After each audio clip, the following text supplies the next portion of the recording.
You know, like it's just sad, man. It's really sad, but okie Yeah. dokie, okie dokie. But no. Did you see the shit that Ja put up about Brody Oh, Bro Lee wife. Yeah, Yeah, I've seen it. I mean, that's disrespectful. I'm sorry. You don't say that. Like, but she had a nice comeback and all, but it should have been had to have a comeback for you sensitive people to say some shit like that. And, you mm, know it's coming. Like once you throw that shot, you prepare to get shot back because right now what the Rock is doing, he got people talking about. Just like you said, he made pro wrestling cool. In other words, he made WWE cool there once you go. again. There you go. Say that. Don't say you made pro wrestling cool. Pro wrestling was already cool, but you made WWE come to the cool side. Y'all see, y'all was on the this cafeteria. See, and y'all was on that table with all the outsiders or the goths or the geeks or the nose pickers or the jocks over there. But over here in the popular table, yeah, this is where y'all wanted to be. And so y'all got Rock, and y'all know Rock will say anything and everything to get the attention. And guess what? Y'all on the cool side of the table now. Y'all over here swinging and jiving and stuff like that. But then y'all can't take the jokes or the punch. I'm saying this. Rock is doing what a heel's supposed to do. I'm gonna keep on saying that to the cow. He's gonna say things that y'all gonna hate, and he know that y'all some sensitive crybabies, and putting chicken McNuggets up your ass. If y'all ain't get that joke, then y'all definitely don't want the attitude era and stuff. And y'all got sensitive. But not only that. See, first week it was the crackhead line. It's facts. It's gospel facts. But okay, the crackhead line. Then the next week it was the hermaphrodite line. Now this week, Roman said, "Well, I want to join the fun. I'm going to call Seth a crossdresser." And y'all act like this the first time he said that. He said that on the kickoff when he said, "You wearing your wife's shoes." So this ain't the first time he called Seth that. And then he said, "How on the Eat the promo I like to call it." He said, how you the man or something like that?" And your wife, I forgot the whole thing. It's the Ether. You know, it was the Ether promo and on SmackDown. So this ain't the first time he said that shit, but the fact that he said it while Cody and Seth was in the ring and stuff. I don't understand you fans. And shout out to John. I definitely gonna say this because John put it on there. Y'all, most of us, we cheered and laughed when Christian find out you got a deceased father, and was y'all crying bitch if someone say cross check, oh, let me check my cancel list. Oh, it's right there, number 6. You can't talk about cross dressers. No, you cannot cancel him. Damn it, no, that's not how we do that. Stop, people, stop. I feel like wrestling fans, and we might go on live in like in 5 more minutes. I feel like wrestling fans get real fickle and hypocrites at the same time. Mm-hmm. Oh yeah. Like in AEW with Christian Cage, he talk about everybody dead parents, and you ain't hear no cancellation. But Roman Reigns and WWE are pretty much the Rock. You know, throw some jab, call people crackhead Karens and Heron, Cactus Lover, and then Roman Reigns called Seth Rollins a crossdresser. Now it's pitchforks and fire cross. No, it's pro wrestling. And we've been begging for this shit. Well, anybody included Wrestle Chat and everybody else, shout out to y'all. We've been all asking for an attitude era, or at least a close to it. And we got it. We won it. But the sensitive people, y'all complaining about it towards WWE. I feel like it's more, you know, hypocrites complaining about WWE. And not only that, back then, WWE, I wouldn't say it was boring, but it was good to the standard. Even with Triple H was running until just make him back, but with Triple H running, yeah, WWE was on a come up until Vince McMahon come in and fucked it up, and now Triple H and or should I say The Rock took over. Now it's back being cool. WWE hasn't been cool since CM Punk did a pipe bomb. That's how long it was. after CM Punk left, it was cold as shit. And then the COVID, it was Mickey. Yeah, Mickey Mouse, Cartoon Network, Sesame Street shit. Okay, it was PG for the childrens, and y'all couldn't say certain things and stuff like that, and had to worry about sponsors and stuff like that, and But now, y'all, especially around this time, y'all trying to get the this is the road to WrestleMania. You gotta get people interested in a 2-night, possibly 4 to 5 hour show. And you got to get more. You really got to get them talking about WWE. This is your moment. And I'm sorry, and let's keep it real. AEW, AEW, TNA, and the New Japan Cup is getting a lot of noise. And all we're talking about with WWE is a goddamn cross-dress line. And and yes, I made me a hoodie, by the way. No disrespect to Cody. I really do it. Fuck your story. It got fucking story. Oh God, the promo. And I'm playing on, and let's talk about this too. Rock comes back. Let's say 2-3 straight weeks. Mm-hmm. 2 weeks, right? Yeah. Okay. So you're taking a lot of time. 1 week it was 45 minutes. The first 45 minutes of the show, which knocked off Tiffany Stratton and Naomi's match to like 2-3 minutes. Then y'all took the last 21 minutes of SmackDown, and then y'all wasn't done. The show just went off the air. Like, what? And he smacked him. Rock got a smile on his face through his glasses. I like, yes. See, the thing is, what I like with Rock is Rock like, yes, we got him. Which you did. You did. You had everybody talking. Finally, Cody grew some balls and smacked you back. And what a smack, too, by the way. Oh, that was a beautiful smack. Because if you get to freeze frame it, you can't see Rock face at all. He smacked Rock, and you can't see Rock face at all. All you see is a blur and stuff. So that was perfect. Perfect. And they had the background Roman laughing. So that was perfect. Like, it was a good segue,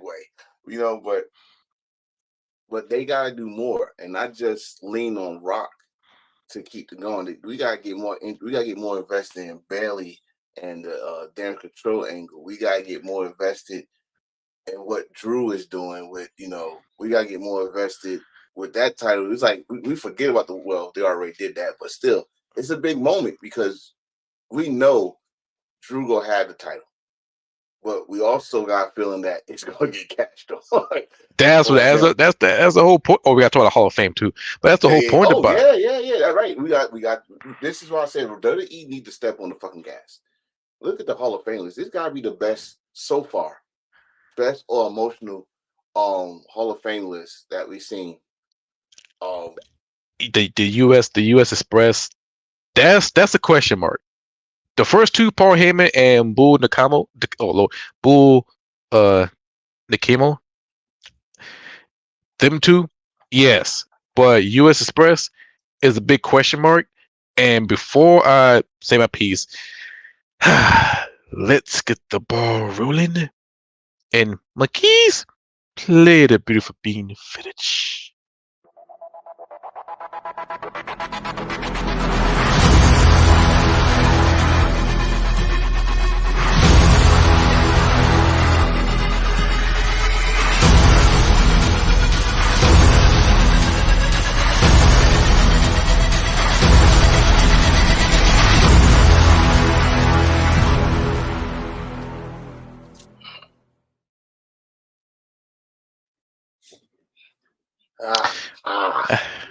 We was cooking.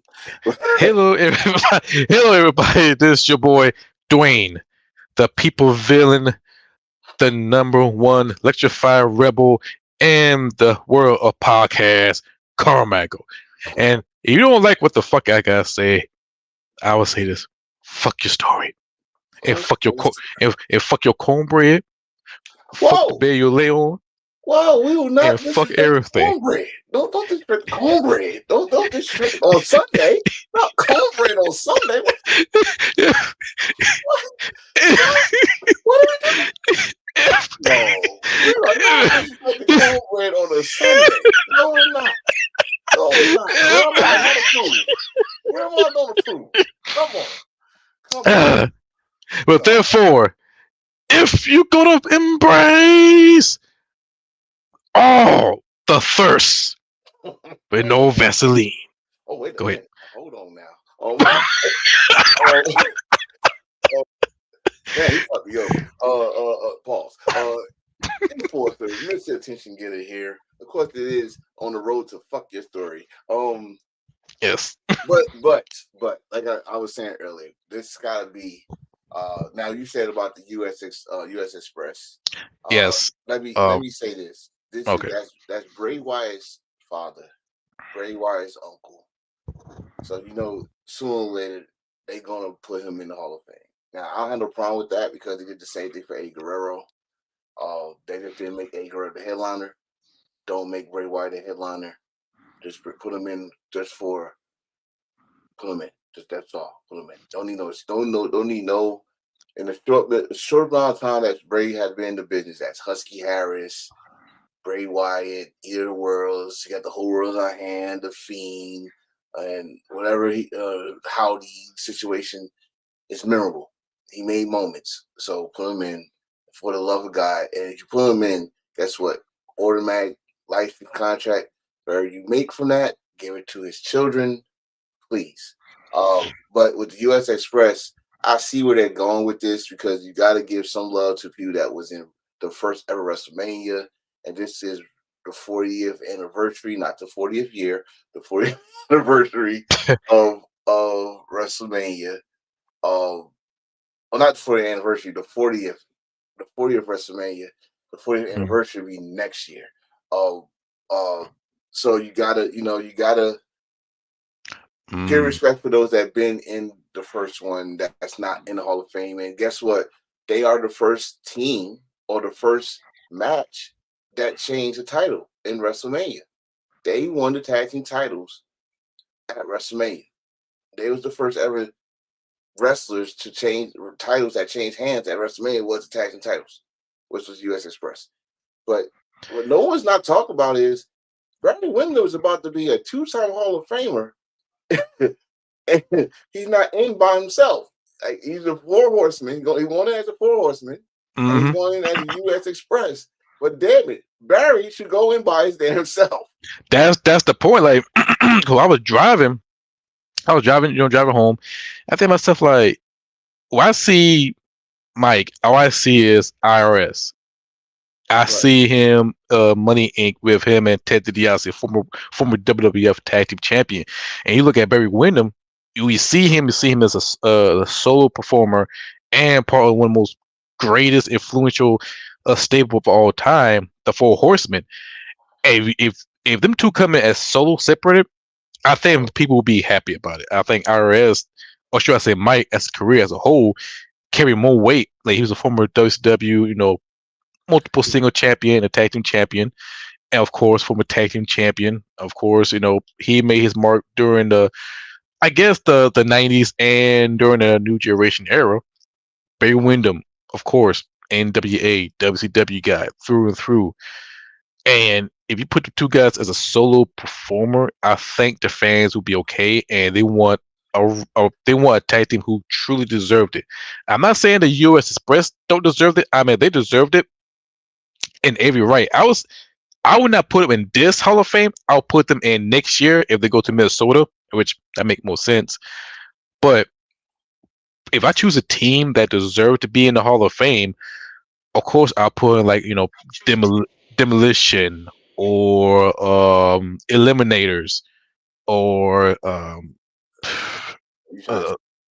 Philly's trying to get more ECW guys in there. I mean, they truly deserve their flower. You got Paul Heyman. That's awesome. That's straight off the rip. That's the headline. Yeah. Let's keep that 100. There's no other headliner. All right. That's the headline. All right. Paul Heyman, Philadelphia, no debate. No Mhm. debate. If there is some debate, you don't try me. Okay, don't try I me. mean, wait. There's one. Todd Who? Gordon. Todd Gordon. Fuck no. Fuck The no. Easter Championship Wrestling. And that was shit. It was a little bit hardcore. I would say that. They were a little bit hardcore. No one did not know about Easter Championship Wrestling outside of Philadelphia, unless you lived in Jersey and you had nothing to do and you watched it on channel 34 on Cablevision or in the middle of the damn day. Okay, no one knew about it. But when they turned the corner and Paul Heyman and the Dangerous Alliance, that version of it anyway, and he became Booker and he went wild out, Back Square Garden channel. That's what they remember. No one even gave it. No one didn't know that Legion Doom Hawk was down there. No one didn't know that Coco Beware. Like I said, you had to be a true fan or someone within the tri-state area that know that Coco Beware is a former television champion. He was smacking people. No one even know that Jimmy Snuka was a former ECW champion. You know what I mean? So, but the reason I say fuck those Tom Gordon was not the mastermind. He was just the holder. The master. No, give credit due. Hot stuff. Eddie Gilbert was the booker and had shit rolling down there and had motherfuckers like Leisure Doom or should I say just Hawk and other guys that we told. What's my man? He's in the Hall of Fame. Rocky, the Rock. Don Morocco. Don Morocco was down there. Snooker was down there. Then you had not the same way we know here now, but we had the Surfer Sandman. The tracksuit, the wetsuit, the slow suit. It had a surfboard, no beer. He had the surfboard. You know what I mean? Tommy Dreamer looking like a pretty boy with the suspenders, covering his nipples and all that shit. That's who they had Easter Championship Wrestling. So when they started getting a little edgy and had, the great Terry Funk come down there and Shane Douglas went bonkers and all that stuff, and Tuco Scorpio and I could name on and on. Ron Simmons came over there for a while and stuff like that. That's when they started building up, and that's when Paul Heyman, evil genius ass, did his thing. Todd Gordon, no. Todd Gordon was a damn. If I really want to get very disrespectful, he was the Wish version of fucking Paul Heyman. He tried to have the bald head with the ponytail in the back. He was I like him though. I like him because one, he knew his role. I'll give you that. But no, I'm not putting Todd Gordon in the WWE Hall of Fame. No, I put him in the Hall of Fame, like the Bingo Hall of Fame. They do got that, by the way. That's not a joke. 2,300. Yeah, that's not a joke. Don't disrespect that. Is he's in the Hall of Fame? He's in the Raptors of that Bingo Hall. I'm not bullshitting you. Go there. If you're going to Philadelphia, please take a visit. Take some pictures by 2,300. I'm telling you, it's and compare stories. Have fun. But Todd Gordon, nah. If I say anybody, franchise, Shane Douglas. He's not gonna take it. But if anybody say that's not in the Hall of Fame, the first person I'm gonna say is franchise. Second person I'll probably say is Raven or Taz. You know what? I think Shane Douglas deserved to be in the Hall of Fame. I mean, what's up, Willis? He's a former Intercontinental champion, WWF Intercontinental champion, but he's more of an ECW guy and a little bit WCW because he's the former WCW Tag Team champion. He's actually unified. He's a WCW and NWA Tag Team champion with Ricky Steamboat. So yes, so I see him being in the Hall of Fame because he deserved it. Raven, he's right there next to Paul Heyman. Taz, come on now. He deserved it. He deserved it. Like, he deserved it. When people got to do that, what you just did, they had to look around and think, Taz, let me tell you something. No, the reason I think about it because like I think about who made the most impact. I'm thinking about like Tommy Dreamer is a heart and soul. Taz, he's a hard worker, and them two deserved it. Think about this for a minute. I want you to think about this for a minute. What is indicated that's still indicated in the wrestling business because of Taz? Of course, submission, tap out. Thank you.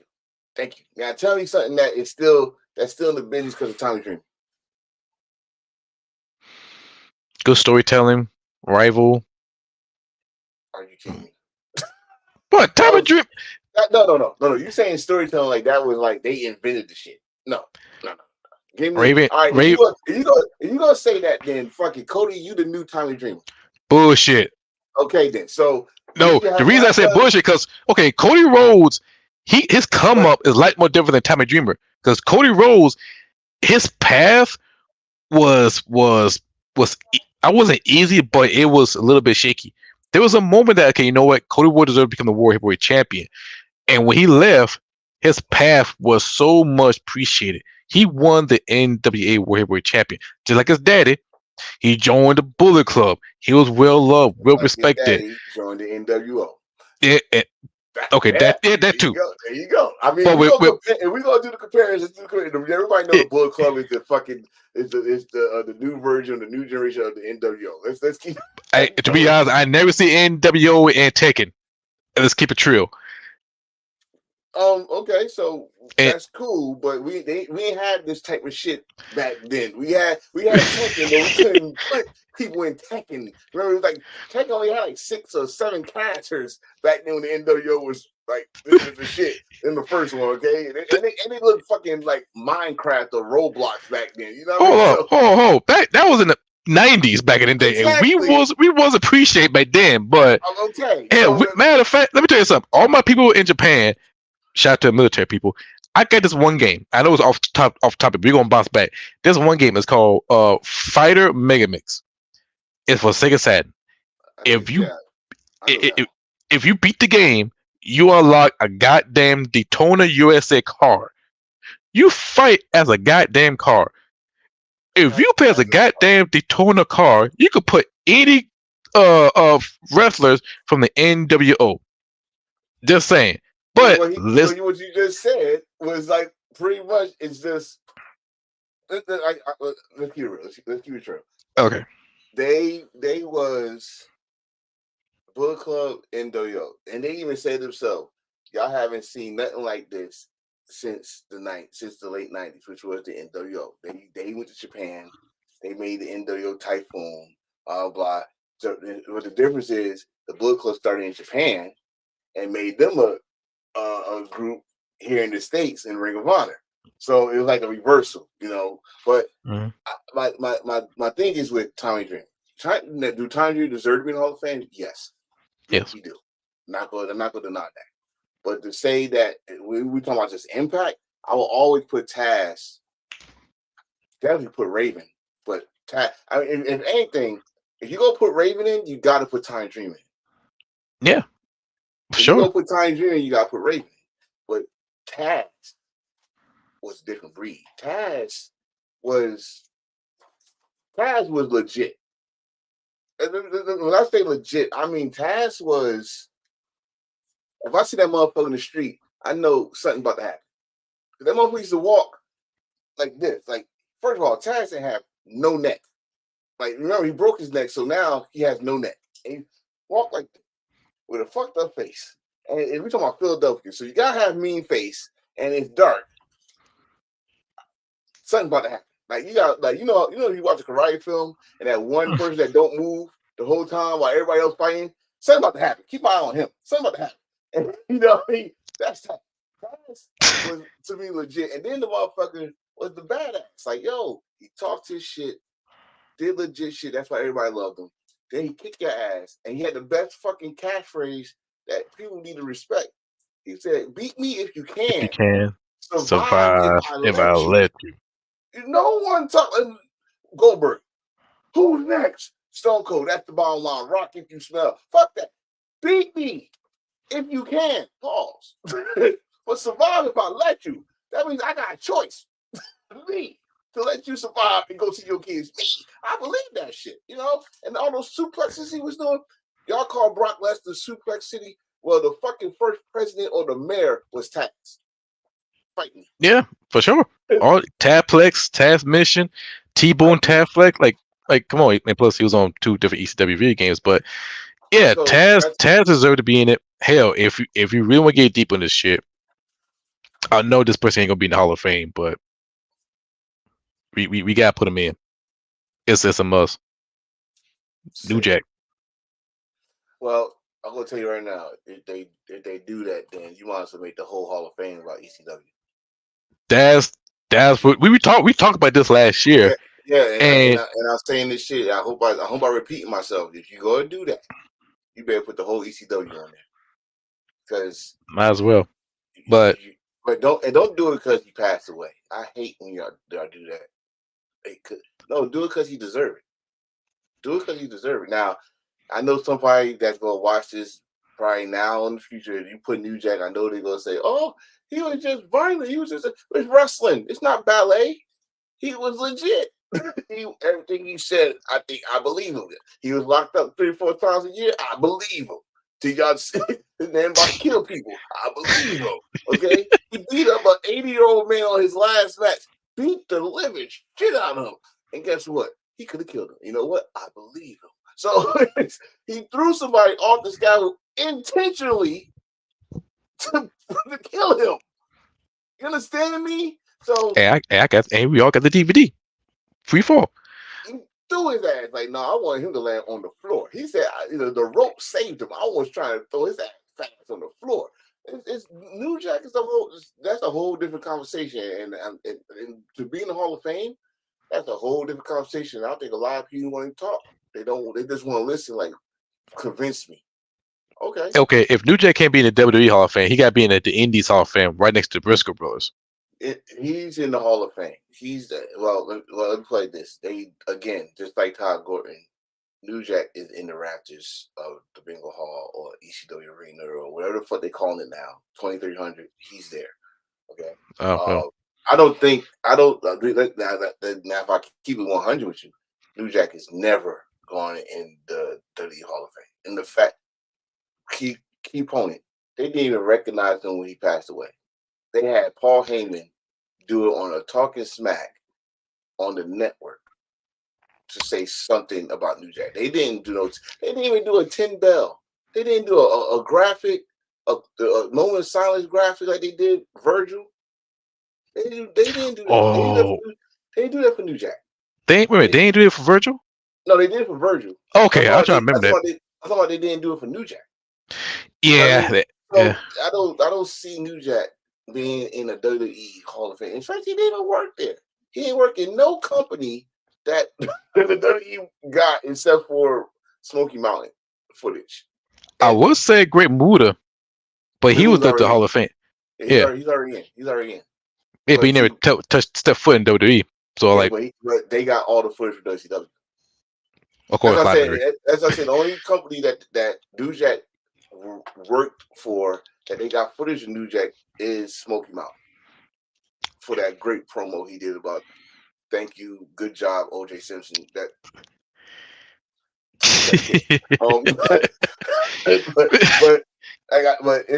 a hard bargain. And the answer to Willis, let me reverse that. It's not Hunter don't like Shane, it's Shane don't like Hunter. Shane don't like Hunter, Shane don't like Sean. We just kind of told you why that bullshit kind of title situation. Yeah, I mean, things can be patched over. I wish Shane.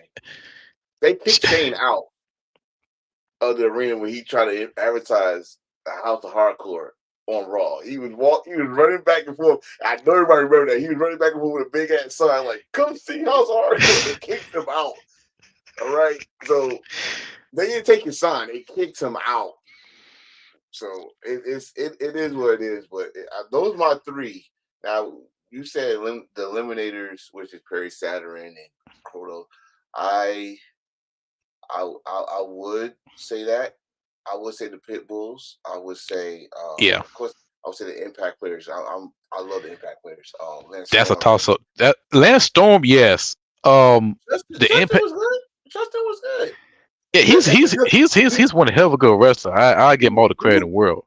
You know you're good when they rehire you. They rehired him at the dying days of ECW. They rehired him before everybody did the invasion shit. They rehired him to be on X Factor. You gotta remember that faction. Oh God, yeah. Albert, Ace Pac, the theme song with Uncle Cracker. Oh, that's a wrong name for it. I thought it was Papa Roach. Papa Roach. No, Uncle Cracker. I don't know. That's a weird name, first of all, to have Uncle Crack. Never mind. You know you're a hardcore fan. You know the name of the performer for the theme song. Listen, we did an episode about wrestling songs and people. So thanks to WWE, we know some of these people. So it was the early 2000s. Music was everywhere. Music was and good. It was good and everywhere. All Yeah. Music. So, yeah, man, we the Hall of Fame. Look, it's a good Hall of Fame. I don't have no problem with it, especially Bull Nakano. Oh my God, Bull Nakano was a very innovative wrestler. All the shit y'all see men and women do, she was doing that shit in 1991. 1991. It was stiff. You go back and watch All Japan Pro Wrestling or Yoshi Wrestling. Yes. She was stiff. She was thick too, thick as a motherfucker. Oh yes. But she was the toughest some bitch I ever seen. Listen, that's how I like that. Japanese women thicker than a Snicker. You understand what I'm saying? Oh, but yes, she was her. And if you want to see some matches, her against Toyota Classic. Her is another one she had. Like they had a series of matches in '91. But if you really want to know how good she is, when she came over to WWF and beat Medusa, Alundra Blaze, and they actually wrestled in the Tokyo Dome. Back then, unheard of that. Two women wrestlers. I don't think they call them Joshis back then, but no, two women wrestlers in Japan wrestled in a sold out. And keyword, listen to when I say this: sold out Tokyo Dome. They can't sell out a whole Tokyo Dome. They did in 1991, 92, and two women had a title match for the WWF Women's Title. On that show, Medusa came out in a Harley with the American flag. Bull Nakano hair was spiky as hell, and then with the veins and stuff. Great match. Yeah, well, I was so excited when I saw that. Now the rumor, and you know I'm excited for this one. The rumor is Haku is supposed to be in the Hall of Fame, and if that's the case, well, we already know it's signed to deliver. Tama Tonga is in WWE. I would say WWE. I'm gonna say he's going to NXT because y'all kind of setting up the Good Brothers there, and y'all gonna do some little fashion, which I won't be mad at, because Sean know what to do with a heel faction. He had a good hand in the Undisputed Era. He had an okay hand with the Gallus. Well, with Gallus, they was hated. So we'll see what he could do. I hope they don't call him no fucking club. Okay, just call them Good Brothers. Call them Good Brothers. No. We don't need no more section or fictional section of the clubs and all that shit. No, just whatever. If that be the case, there, where's my EM? Me and EM is by herself. She did a nice fucking backstage promo about she feel lost, and I love that. I love that she feel lost. Hopefully she pick it up because someone need to pay the bills in their household, and Keith Lee is not doing it right now. He's getting healthy, so I ain't gonna make no fucked up joke about it. I wanted to so bad because I believe in you, Keith Lee. I believe in you, but everybody know a healthy Keith Lee can't fuck with him. But But for Haku, he deserved it. King Haku, King Ming, whatever you want to call him. Dangerous. Yeah, he deserved it. Long overdue. Former tag team champion, former WCW Hardcore champion, former No, he didn't win no WCW tag team title. Yeah, they did. Face to Fear was tag team champions. Okay, yeah, Face to Fear. I mean, he deserved it. I think he wasn't U.S. champion. He was just in the final of the tournament against Sting. Yeah. Right. But this man, if you want to remember how dangerous Ming was, when he first got back to WCW, he was Colonel Sanders' bodyguard. And fucking Hacksaw Jim Duggan hit this man with that 2x4. And you know it was a fake one, but still, that's the point that he hit him with a 2x4 to his head. And that shit broke. And that motherfucker said, I was like, yo, wait a minute. Did that shit wake him up? Like, because he looked like a Tongan Mr. Hughes. Like he had the Oh wow! shades on. He had the shades on like Mr. And Hughes. and a press perm. Fresh perm with a ponytail. He had the ponytail. His hair was not out yet. It was a ponytail. And he You had know the what's suit fucked on, up? He got that shag, like the Houston shag, bro. on his back. Bro, like, that's the only place he picked. Like, yeah, I'm good. I'm good right here. But, so for him to be in the Hall of Fame, I love it. I love it, and it'd be beautiful if Tama Tonga inducts him. It would be beautiful. Like, but you got to debut him before the Hall of Fame, because if you don't, you introduce him to the Hall of Fame, and then the son of Haku and some shit. All right. First of all, and Tama, please do not go old school when you first started and wear snooker tights. No, that's not what they know you as. I know you as that, but the fans that watch. Oh Lord, I remember they him. don't know you when you first started and you had the snooker tights on and you was trying your best with the short afro curls. Oh yeah, I'm going back.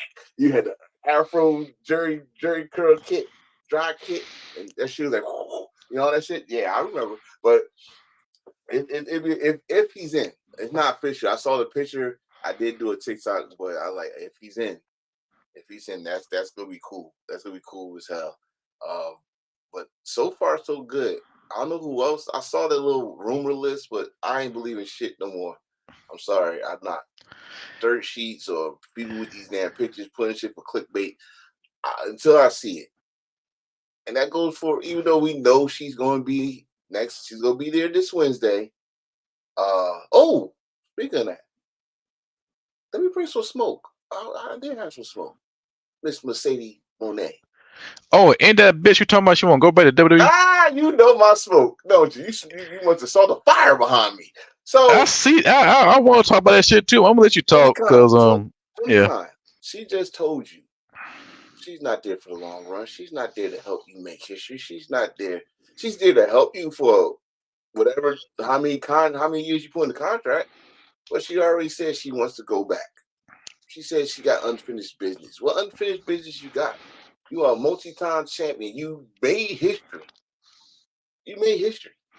What? Oh, because you didn't win the Royal Rumble? Is that the unfinished business? You didn't win the Money in the Bank? Is that the unfinished business? Because you're a multi-time champion. You main event at WrestleMania. That's history. First two black females to main event at WrestleMania. Am I correct? Yep. So what unfinished business you got in WWE?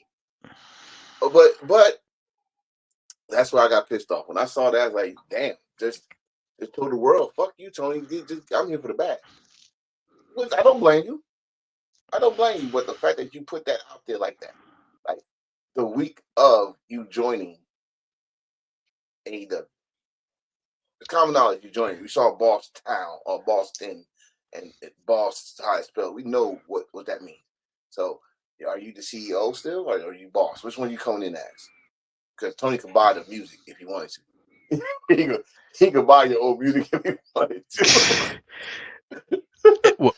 When I read it, and the fans, I saw it. Fuck reading it. I saw what she said. I had to go see her saying it. Like, she said that shit word for word. I'm gonna say like this. This is the reason why I say don't go to WWE. And if the fans start booing her in AEW, I won't blame them. I will not blame the fans because you deserved it. I will love it though, because it's gonna play on a character. She's not coming to be no face.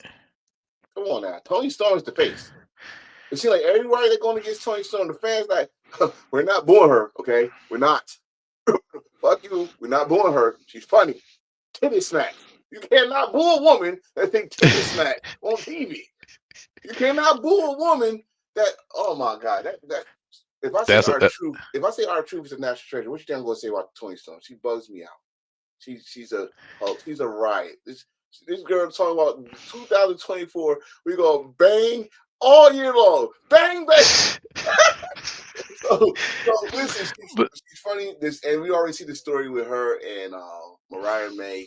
Mariah May looked just like her, by the way, with that outfit on. Oh God, she that's her character. She gonna keep it. She gonna keep it. But I mean, it gonna come to the point where Toni Storm get pissed off like, hey, She's trying to do that shit better than me now. Wait a minute.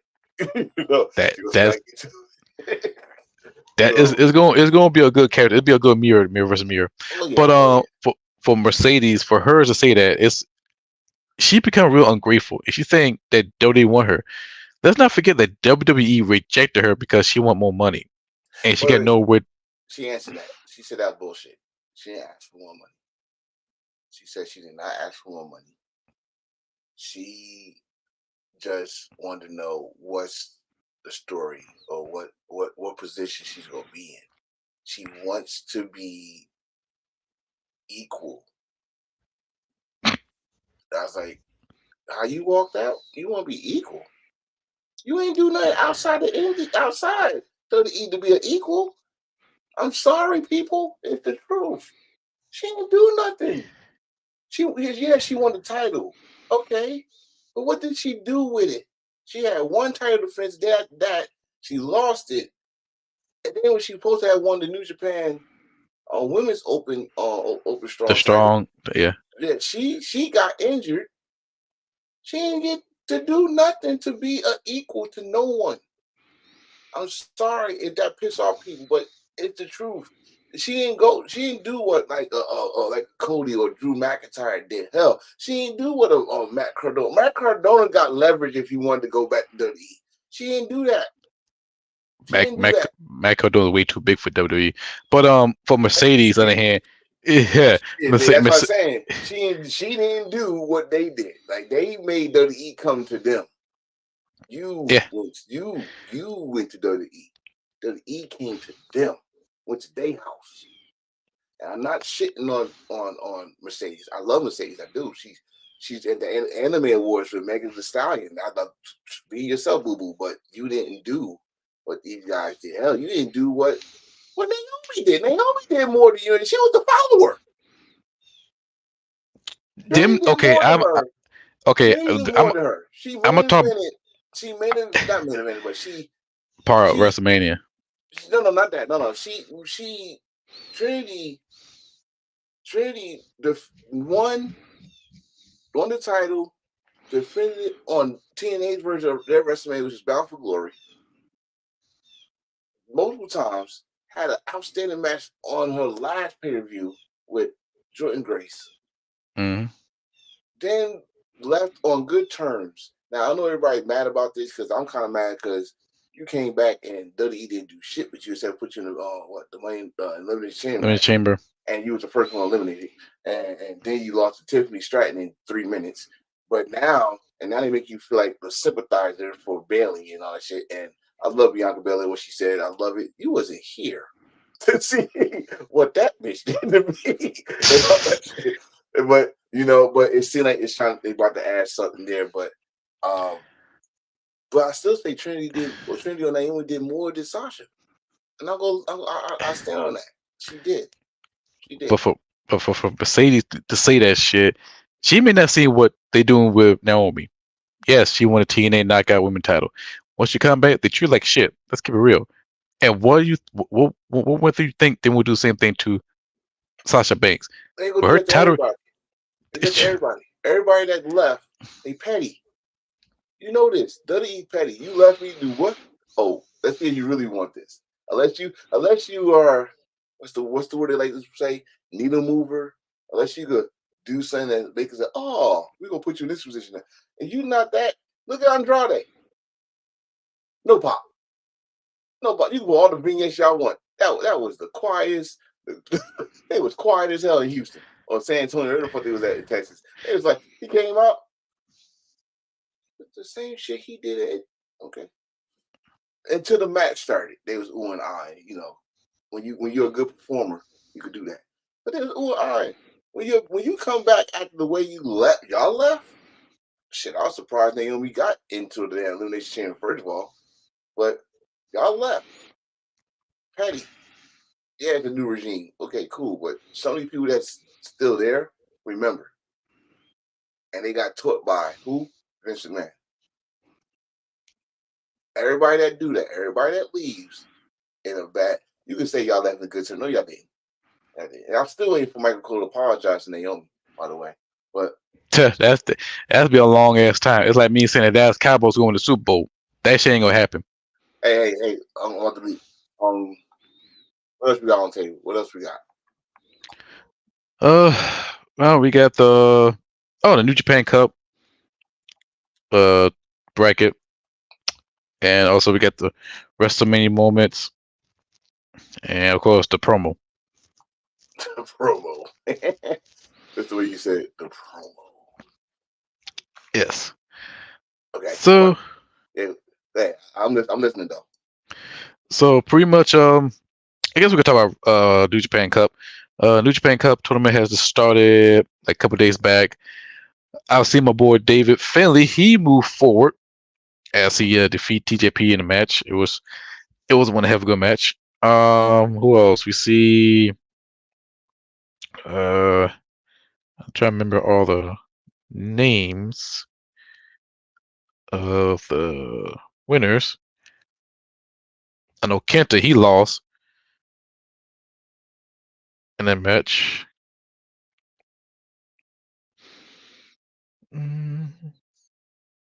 Okay, so pretty much. So the next one is going to be a Tachi against Ryan Narata in a semi main event. Then you have El Fantasma versus Mikey Nicoles. So the winner of the match of today's main event will face the winner of Fantasmo Nicoles on the 15th, and Tachi and Nara winner will face the Zack Sabre Jr. on the 15th match. Well, first of all, I was surprised that ELP even beat Michael. What's his last name? Michael Nichols. Yeah, Michael Nicholas. Yeah, I'm surprised he beat him because he was talking a lot of shit. Michael Nichols like, wow. I was like, why you want to say wow like that? But it was an okay match. It was, like I said, the only thing that surprised me about that match is that El Fantasma won. So I'm liking what New Japan is doing. What I mean by that is that they know they lost some major star power, but they keep going. And this ain't the first time New Japan done it. Like, the last two times they lost some major star power, and they keep going. Like the year they lost lost AJ Nakamura and the Good Brothers, they kept going. And then they lost the Elite, Cody Rhodes, Hangman Page. They kept going. So now they lost Tama Tonga, Okada. I think they lost somebody else. So now they got stars. They building up the stars, and then they got fucking Jack Perry. Fucking Jack Perry in New Japan with House of Torture. Like, you wanted him to get some heat. Holy shit. Did anybody have Jack Perry with House of Torture on their bingo card? Hell no. No. At all. Hell no. But the fact that his ass is on there, and I'm like, wait a minute, this actually might work. And then the way it looks now, after I seen how Rio match went, it's gonna work. My thing is, how long is it gonna work? Because if he's still under contract AEW for real, like, yeah, he ripped a piece of paper out, but that don't mean he did the. That's not how contract works. Like, oh, I don't work with y'all no more. Bullshit. That's not how it works. So it could be like they still got a working relationship. So, and I think, if I'm not mistaken, y'all correct me, the Grafts had AEW when he came out. Yeah, they still do, and plus that means he's still a part of contract. So here's the round 2 for the 11th, 12th, 13th, and the 15th. So you got Sanada against Yoshihashi, Jack Perry versus Toru Yano. That's gonna be a comedy match. That's gonna be funny as shit. He's gonna drive Jack Perry crazy. I'm gonna tell you right now, Yano wins. If Yano wins, this is how he gonna win. He gonna duct tape Jack Perry to the damn rail. Now, the way he won the last time, he handcuffed he handcuffed the wrestler to one of the young boys. They couldn't get around. So I think he gonna tape Jack Perry. I think Yano gonna win this. But if he don't, Jack Perry, they making some major moves for Jack Perry. I kind of like it. Yeah, he's the Russell Wilson. But David Finlay and Tangaloa, Chase Owens and Hiroko Goto. Which that's a good match for Chase Owens against Tomohiro Ishii. That was a good hard-fought match between these two guys, including the final sequence. Yeah. The flying headbutt to the face. The flying headbutt shit. They call it the C trigger. Those C trigger knees was really fucking with Ishii. I'm mad because Ishii's my boy. That's the MVP. But he made Chase earn their shit. Like to do the package power drive to someone that has no neck. And he sold it. But I like what they do. And then I forgot. I watched the match. I'm like, yo, Chase Owens, the fucking tag team champ. I forgot him and Kenta beat GOD tag team titles. So they're doing something with Chase. I know people like, oh, they just doing it because everybody else left. But Chase Owens is a good wrestler. Good wrestler. And let's not forget, he's a former Texas heavyweight champion at one point. At one point. So he's a good wrestler, and they need to shine with someone that stayed loyal while everybody else left. But at the same, be careful. Be careful when you do that, because if you start feeling his shit, they're like, oh, well, then I could go somewhere else. Be careful. Because that's how it always happens. When the motherfuckers leave and you put more shit on the next guy, like, oh, well, I did it all. Look at Jay White. Jay White did it all. He's out. I'm afraid for David Finlay. That's what I'm afraid for. David Finlay, he's gonna be the next one, and then he's gonna be the one that's gonna leave next. He ain't gonna leave, because if he win this New Japan Cup, likely he will.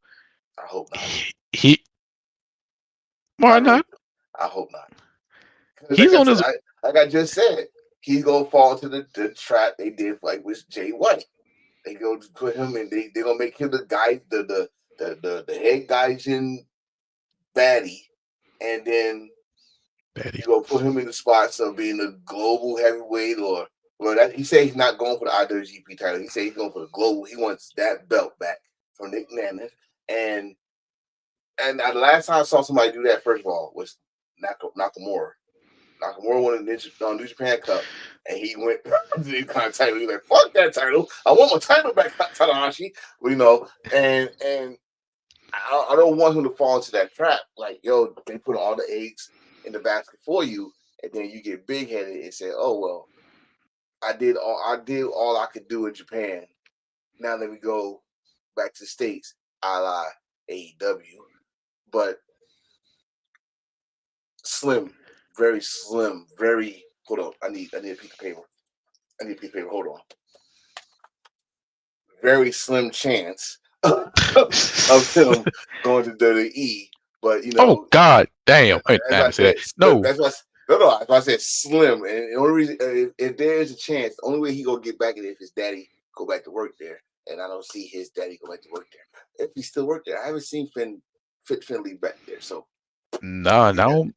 I ain't heard a report of him.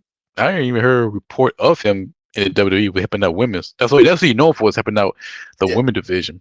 Yeah, so I don't know, but of course he'll go to AEW, or hell, don't get me started. But I don't want them to put too much, because everybody else left. Now you're gonna put him with this. He has moment in Wrestle Kingdom.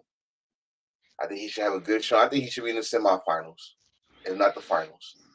And then let's work with him in the G1. That's because you work with the G1. We know what the winner get. The winner gets that main event spot at Wrestle Kingdom. So you put him in New Japan Cup. He wins it. He gets his global title back. He's not winning the G1. He put a good show in it, but he's not winning the G1 because he got a belt. They're not gonna have him try to have two belts. They're like, no, the global heavyweight title is pretty much the Intercontinental title, just with a different name. Please don't mention that, because you know how much I love the IWGP Intercontinental Championship, and I'm so Come on disappointed now. at damn global title. Come But on, look at that global title. You don't think of the Intercontinental title as soon as you see the white strap, like, oh, you could have kept the Intercontinental title. Don't you go get it? nigga, Don't you go the get it? Intercontinental out.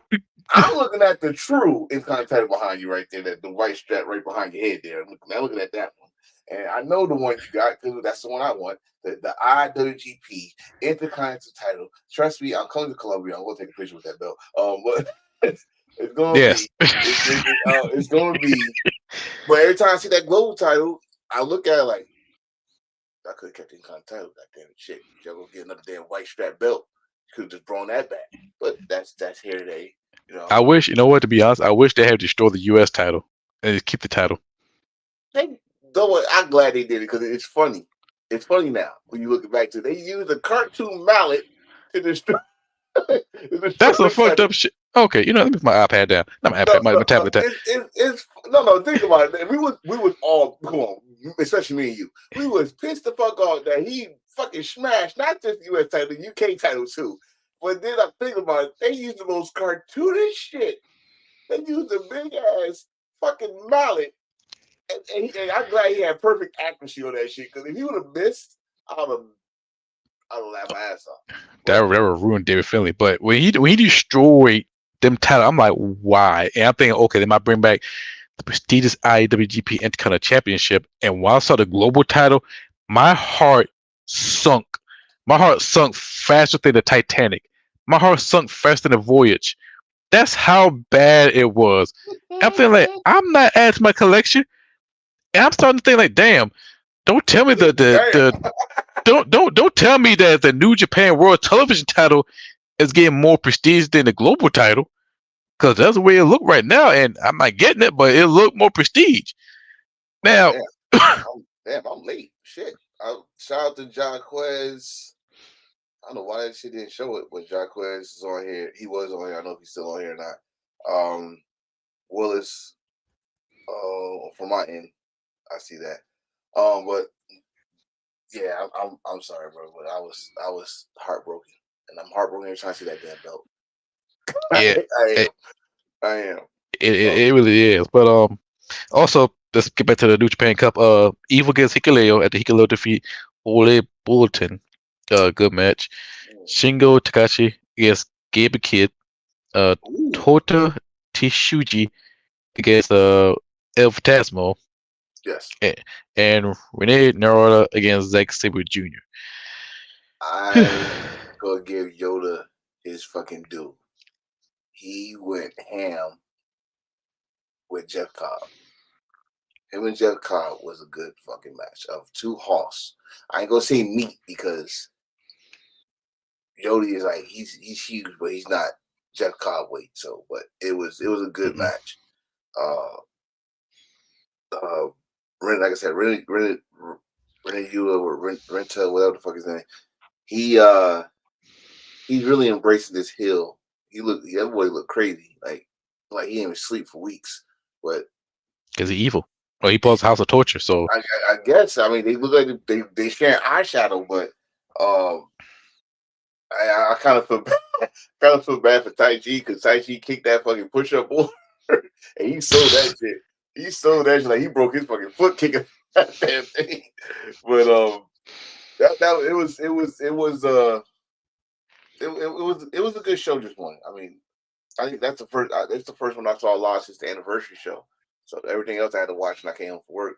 But that was a good fucking good match. If I go say anything after the first round matches, first Jack Perry match because of the ending of the surprise of him joining House of Torture. Chase and Ishii. And it was his birthday, by the way. He won that on his birthday. And just wanting, I know I skipped a day, but I can't remember the whole thing about that. But and just wanting Jeff Cobb, Yoshi, that was a good fucking match. I'm sorry it was, but I'm looking forward to the second round because that means the second round, which means the next round of that was the semis, if I'm not mistaken. Yes, the semi. Let me go back that one more time. Yeah, the semi is not too far ahead. It's pretty much on.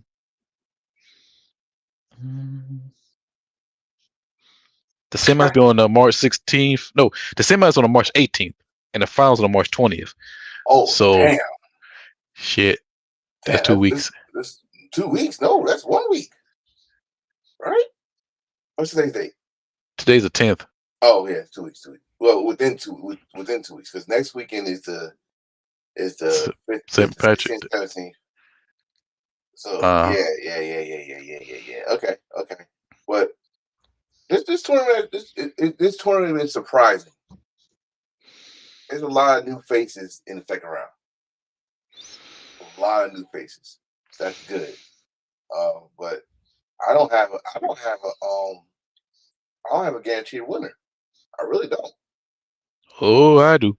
Well, actually, I do see a final take place and a semifinal. I do see Sonata and David Finley in a semi. No, David Finley in the quarterfinal, and then let's see. No, I take it back. Sonata and David Finley in the semi. El Fantasmo and Hikaleo in the semi. Ooh, tag team partners facing each other. I see David Finley and El Fantasmo face each other because them two had feuded with each other since the never openweight title, and that would have been Oh one one. I know it now. You said it, I told you it was David Finley that kicked ELP out the Bullet Club Mm-hmm. because Jay White left. He was not feeling Finley. So yeah, I definitely see that now. You said it out loud. So shout out to New Japan moving forward. Like shit, we lost some stars, but moving forward. But speaking of stars, let's talk about it. Let's talk about Okada. Okada joined the Elite.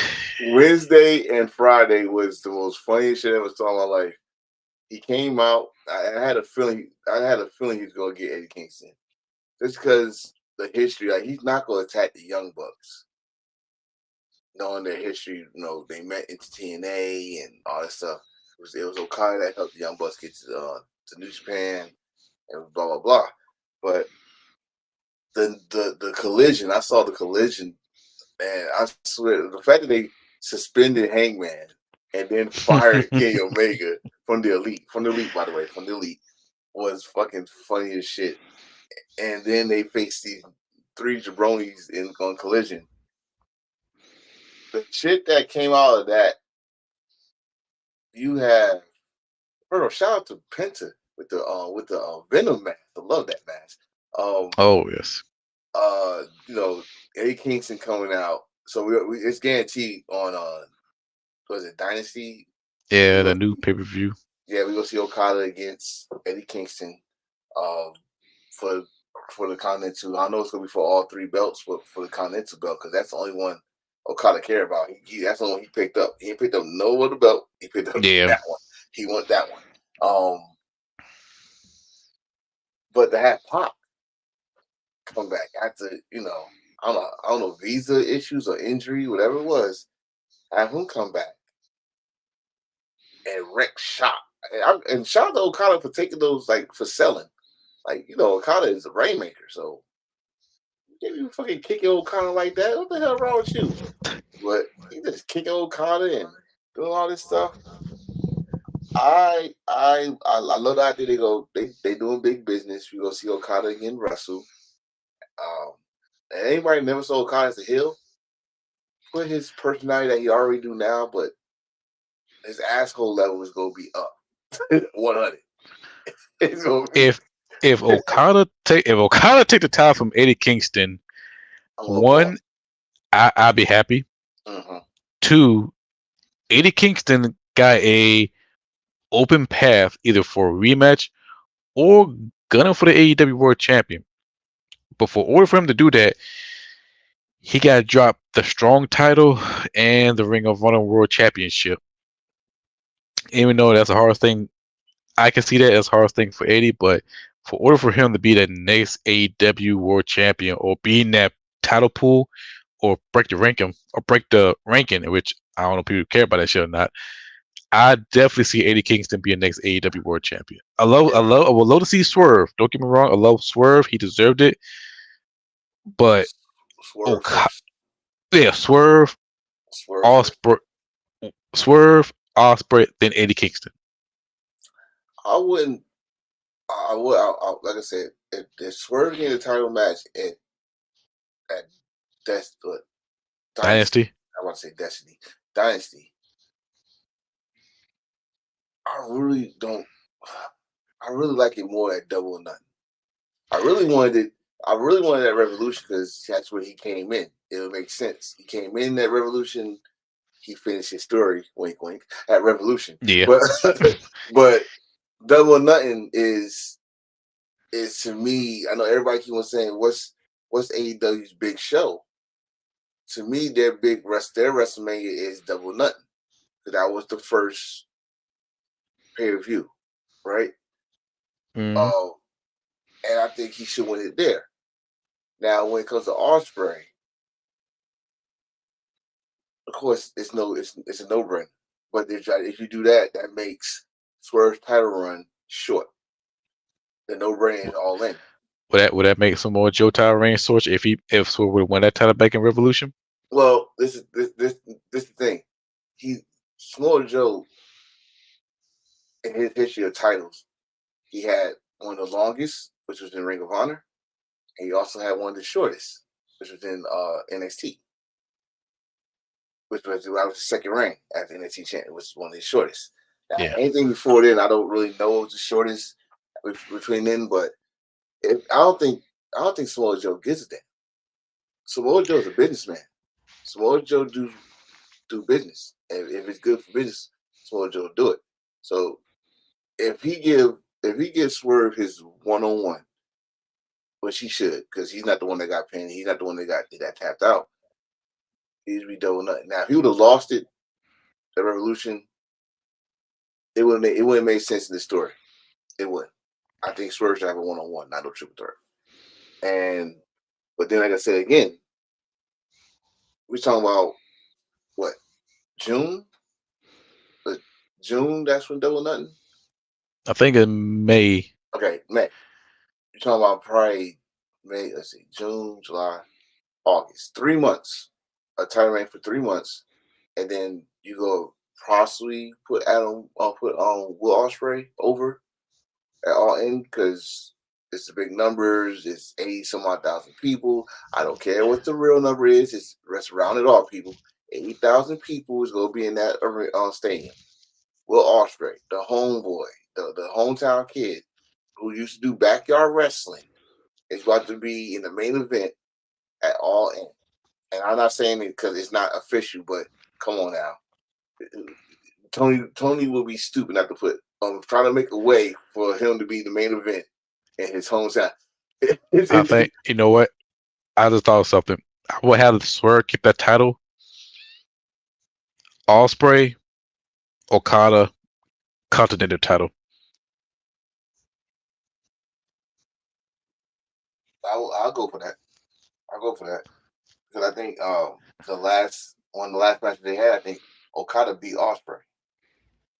So yeah, you got your bangers in AEW now because you got Okada and plus Kenny Omega, he's there too. Let me tell y'all people this. Oh, they only got 700,000 views. Who gives a shit? Who gives a shit? It was. Do you hear that crowd that was there? No one gives a fuck about the views. Did you hear the crowd that was there? Did you hear the crowd that was there when fucking Pac came out? Did you hear the crowd that was there when Will Ospreay came out and had that fucking match against Takeshi? It's about the crowd that's there, and the people at home could just enjoy it. Just you're watching, enjoy it. Who gives a fuck about these numbers? These numbers don't mean shit no more. I'm sorry, unless that number is 0. That's when it means something. It's not important. As y'all always talk with this damn. Oh, they got a million views. I mean, you wanna know why I say that's bullshit? Because TNA was getting those numbers back then, and y'all saying they was failing. When TNA was getting 1 million to a million 500 views back in 2006 to 2010, and y'all said they was failing. While WWE was getting 2 3s. Y'all said they was failing. WWE still getting 2 3s.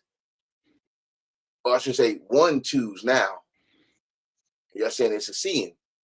And AEW is getting a consistency of 700, 800 views.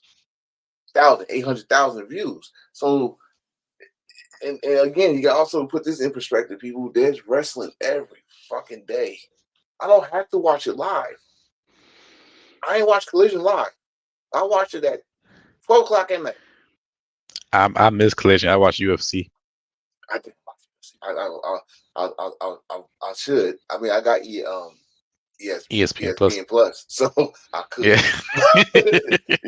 But that's what I'm saying. It's a new world. Let's stop that argument.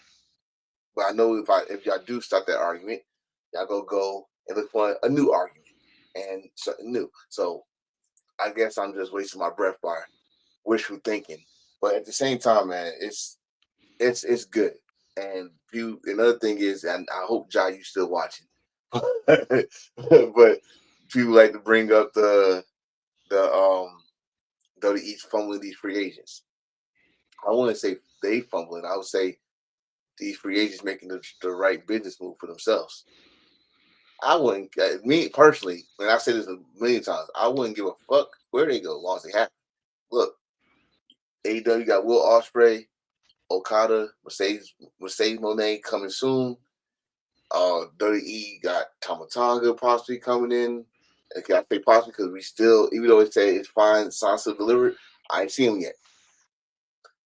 They got that child Gina that's coming. Now that's guaranteed because she just lost the belt. So, yeah, she just lost the belt. So she's coming. And I think they had somebody else. Then you got motherfuckers coming back. Shawn Spears. Who had that on their bingo card? All right, I'm looking for Bo Dallas with all those writings on the wall and shit. And now Bo Dallas on YouTube talking about he joined the cause. I'm like, wait. He's part of this shit that you're building? Oh, fuck this. I want to see this now. You got them and you got somebody else. You got talking about Alexa Bliss will be part of it when she come back. Like, okay, interesting. It's gonna be NXT. God bless you. So WWE can't have everybody. Okay? No, they can't. They can't, because if they do get everybody and they don't do shit with them, guess what y'all gonna start complaining about then? What they doing in catering? Give them some more time. Let them go somewhere else. And not just AEW, because shit, Nick Nanoff is in TNA rocking it. Fucking Kushida is in TNA rocking it. Hammerstone, who was the former MLW champion, is killing it. How the AJ Francis is actually looking good. Y'all know who AJ Francis is? Top dollar. He actually is getting booked in 2 to 3 different organizations. Top Dog will be a champion. He better be. If he become a champion before old boy, something wrong with that picture. Oh God, stop it. No, something wrong with that picture. Because back then, when NXT, we got the hit row, I was a big supportive. I was a fan.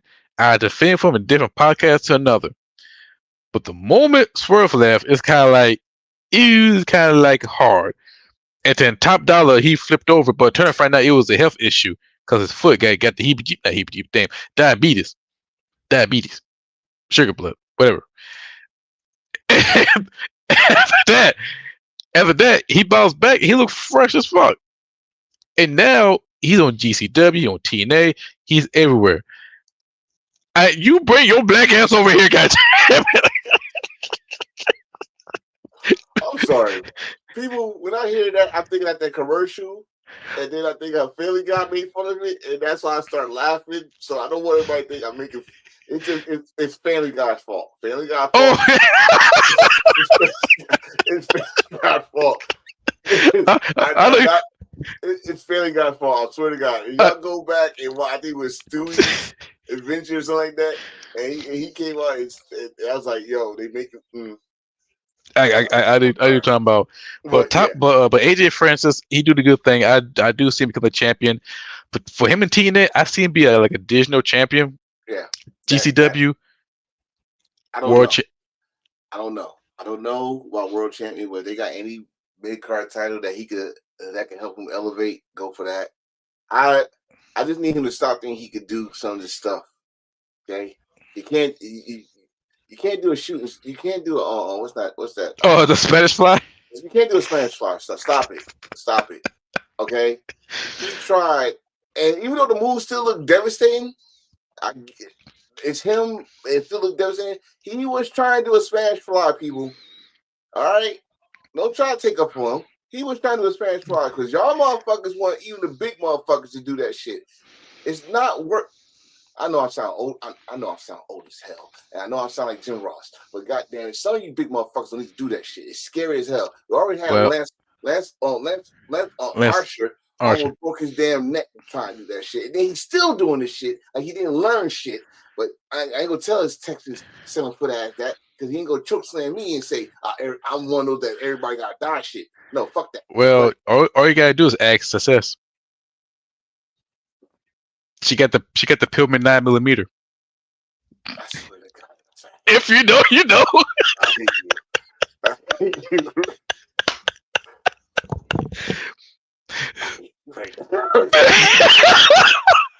That's how you know I pay attention to every single episode. Ladies and gentlemen, on my page, that's Thirsty Jack. That guy, that's Thirsty Jack. Y'all want to know who Thirsty Jack is? All right. He comes to the show religiously, and I'm happy for that. But he be the one that make those fucking jokes. I try to not laugh on the show like this motherfucking stop. That's him. That's him right there. But yeah, you know what? But yeah, for AJ's doing good. I think there's TNA, there's MLW because Matt Riddle is a nutrient and MLW. There's other places, so everybody can't go to WWE. Even if you wanted to, then y'all get mad at WWE for not using them. So don't wish everybody to go to WWE. Don't wish everybody to go to AEW either, because then they also get lost. You're like, how do they get lost? They got Ring of Honor on stuff. Because if it's so organized in AEW, why the fuck do y'all got people from Ring of Honor coming on AEW? Yeah, the Infirmity. They're from Ring of Honor to AEW, in which they should go for the Ring of Honor tag team titles, but you got to be in the AEW tag team tournament. That's the head scratcher. Oh, but don't listen to me right now. If you go bring somebody from AEW Ring of Honor, Supercard, please do. I'm in the building, so you can do that. Yeah. After that, though, separate Ring of Honor and AEW. Like, stop it. I think now, if I'm not mistaken, I think Red Velvet is in the semifinals for the women's TV title. She's probably going against Queen. I want Queen to win. I want the Queen to win, by the way. But somebody got to win. Yeah.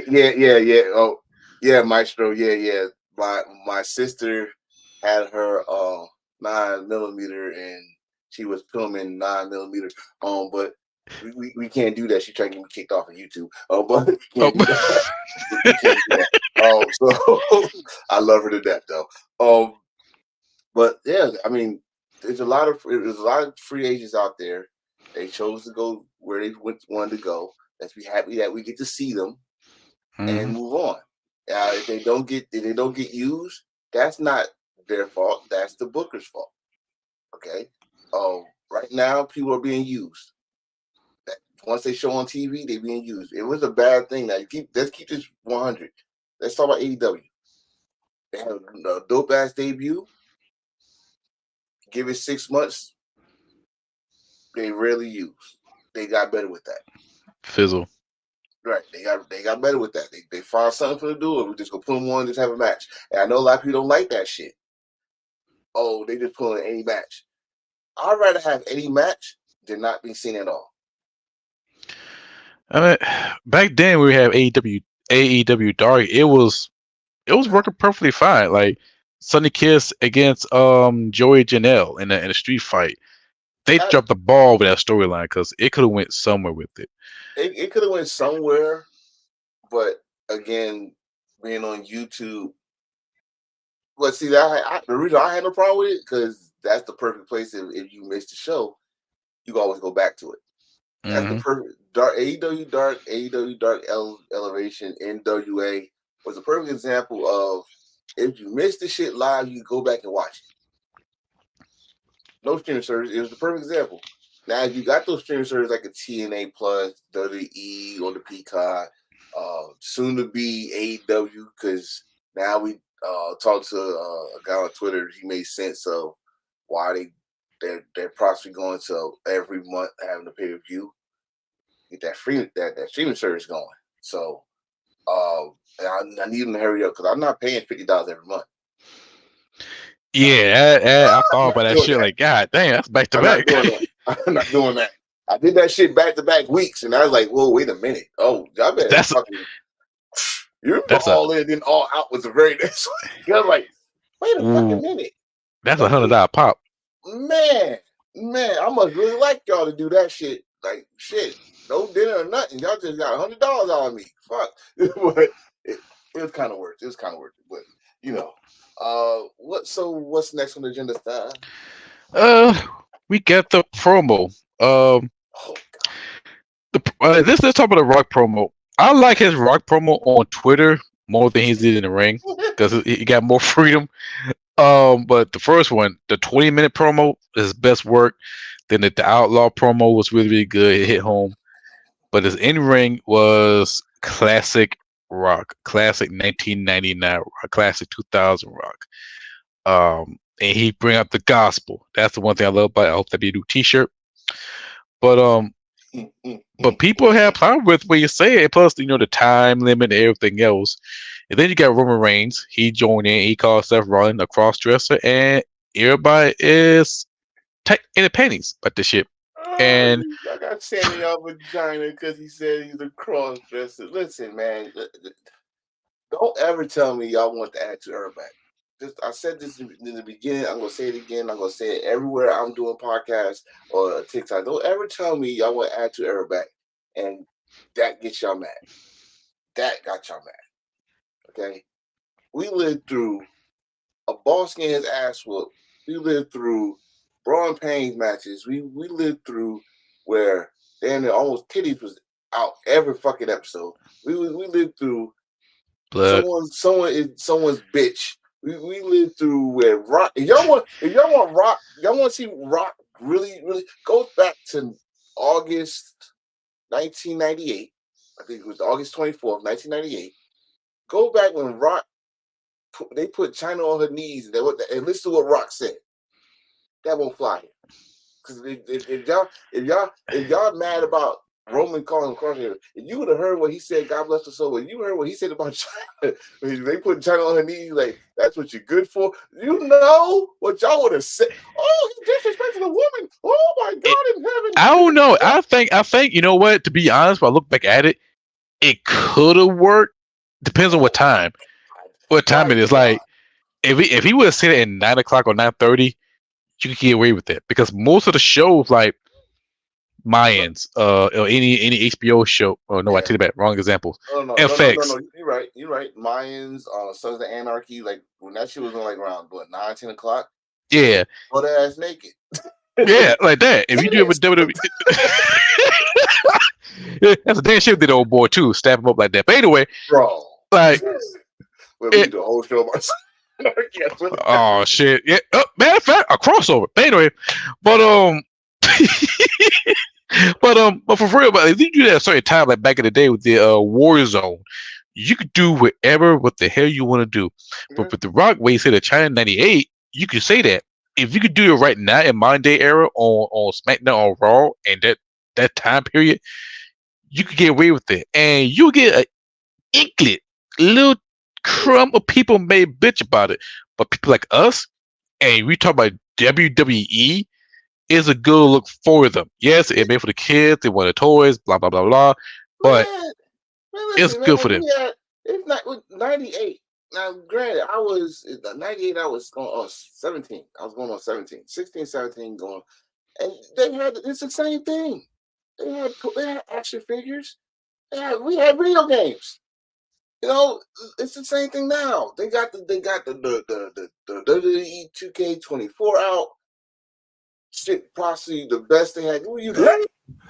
This is probably the best they have done in years. By the way, I'm watching this shit because my wife is not letting me play it yet, and I'm kind of getting pissed. But that's okay. Where my shit at? Where we at? Where my shit at? Hold on. I'm about to show y'all something. I'm ready for 40 years of WrestleMania. I'm ready. All right. So, Bro, let me tell you something. I got Brock Lesnar in my roster right now. So he's on the game. No, you download him through a community creation, but the only way you get him, you gotta get the 40 years WrestleMania model, then you get him. Okay, because I'm like you were talking about he's back in the game, he's back on an active roster, so I wanted. But back to what I was saying. My thing is this. I'm so tired of y'all complaining about what a heel is doing. A heel is supposed. If y'all that mad, what he's doing is working. Your job, a heel's job, is to piss off 15,000 people live and millions of people that's watching. If they can do that, and especially in this age, motherfuckers, cancel him. He did his fucking job, okay? Did his fucking job. That don't mean that's how they are in real life. That's one. Because y'all know The Rock ain't like that. Come on. Y'all know Dwayne ain't like that. Dwayne, I am Mr. Attention Getter, and I am very good at this. Dwayne needs the attention. All right? Black Adam sucked. Baywatch sucked. Baywatch sucked. Hold up, now I like Baywatch. You like Baywatch for one or two things. It's called TNA. I ain't talking about the wrestling company. Hold up now, god damn it. Okay. Doom sucked. Too Fair was for children. You know, Rock did not. He did not succeed in all the movies he was in. Let's put it like that. But he's still smiling. He got some tequila out there for all you drinkers. He got some workout gear, the Project Rock shit. I got these two shirts. You know, he succeeded. He got the XF or the UFL that's starting this end the month of March 30th. This man is doing, and the fact that he came back to us, the wrestling fan, where he started, and he's full of character. He's full on. Like this motherfucker went back to his closet and got his shirts. And he's like, the ones that's too tight, I'm cutting the sleeves off. The ones that got some air in it, I'm just tucking the shirt in. He's in full character. We like this. I like that. It's bringing out another side of Seth Rollins, except for that diarrhea shit. Yes, I don't like the diarrhea shit. I don't like it. Okay. No pun intended. No pun intended. I don't like it. Okay, but whatever. He's on the same line as Succotash now. You know, Cody finally grew some goddamn balls and smacked the living shit out of Dwayne, and Dwayne liked it. The savage Samoan out of him came out like, I'm gonna whoop your ass. You know, it was good. So, but y'all want to find the smallest thing out of that whole 21 minutes. Y'all complain about Roman saying cross dress, but if I go to AEW, y'all celebrate Christian giving out a cemetery address about Dan Garcia's fucking moms. Or someone who ever got a dead father, he brings it up in his fucking promo. Yay, that's genius. He's wow. Stop it. They are heels. They are bad guys. And they posted that. Hey, don't get me wrong. I like what Cody said. Cody tried to draw a wedge. You know, I mean, it's called chess playing right now. They chess playing. Is it exciting for some? Yes. Is it exciting for all? No. But at the same time, guess what we're talking about? We're talking about WrestleMania. We're talking about probably one or two matches. We should be talking about some more matches. But we're talking about one or two. We're talking about the tag team main event, and then we talk about night two. Okay? And I don't really think that tag team match should be main event, by the way. I mean, it's going to be because that's the only thing everybody's talking about, but I don't think it should be main event. It should be a women's title match. if they start cooking and don't add Liv Morgan, I think Rhea Ripley and Becky, but everybody's saying it's not right because Bailey won the Royal Rumble, but y'all not giving Bailey the attention that she deserves. It's fact. It is true because it's kind of fucked up because like when Bailey won the Royal Rumble, it's like all right, all eyes on that. Here comes Dwayne. Ooh, Dwayne. Oh, Bailey. Yeah. The only thing we care about Bailey is her big ass. That's about it. And not like that. Yes. And now that and the title. And right now the women is getting the second back seat because again, people not give a fuck about Rhea Ripley and the title against Becky Lynch except for her pin style, and people don't give a fuck about Bailey because nobody care about it except for the big ass. And you know what's the sad part about that? It's that Bailey and Io, this has been a story going even before Io won Money in the Bank. Yes, this shit started when they came back. This shit all started when they came back together at SummerSlam. And when Bailey was trying to retire, she did not succeed. And you can see Dakota and Io, or Io. I was about to call her actual name, but we're gonna go with Io. When you saw when they said no, it's my turn, and I was like, oh shit, this tension. There it is, let's go. And they dragged it, but it was working. They dragged it, it was working. And Io, but Dakota got hurt, blah blah. But it still made sense. And then they brought in Asuka, then Carrie Singh, and they're like, oh, they're pulling it. I was invested. If you watch SmackDown every week, you are invested in it. So but again, no disrespect to them, but we're talking about The Rock here. We're talking about Dwayne Johnson coming back. We're talking about possibility that we might get this. Hear me out here. We see a certain guy named Phil working his arm out. Looks good. Arm looks good. We got a certain lady from Charlotte, North Carolina, squatting 200 pounds on a fucking leg that just had surgery 8 weeks ago. You're supposed not do that when she's doing it. This bitch is a robot. She's bionic. She's the bionic woman. Okay, so I'm seeing something here. Let's say this. Let's say CM Punk comes out 2 weeks before WrestleMania, but we already there. So let's say the week before the Go Home show or the Go Home show period, and says he's a special guest referee with Drew McIntyre and Seth Rollins. Sure. Because he can't get in the match. No. But he can find some way to get in WrestleMania, and they both don't like it. We should have Seth worrying, more paying attention more about his match than the tag team match. Drew not liking it because he feel like someone's gonna screw him over again. Well,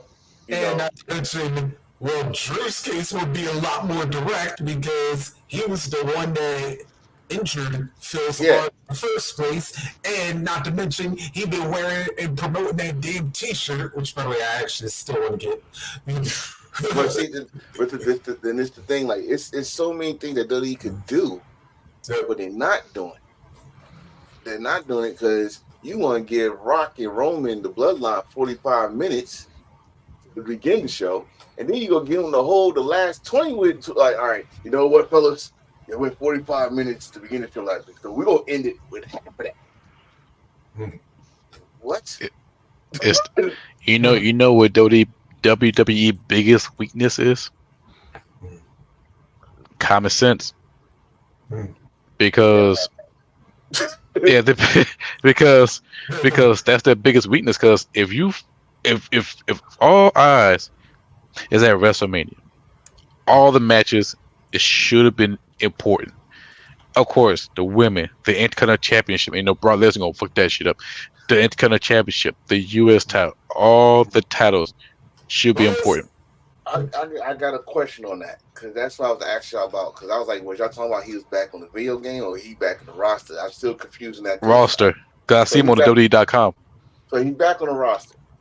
Please, What match is that on Monday? Is that a gauntlet? The gauntlet match.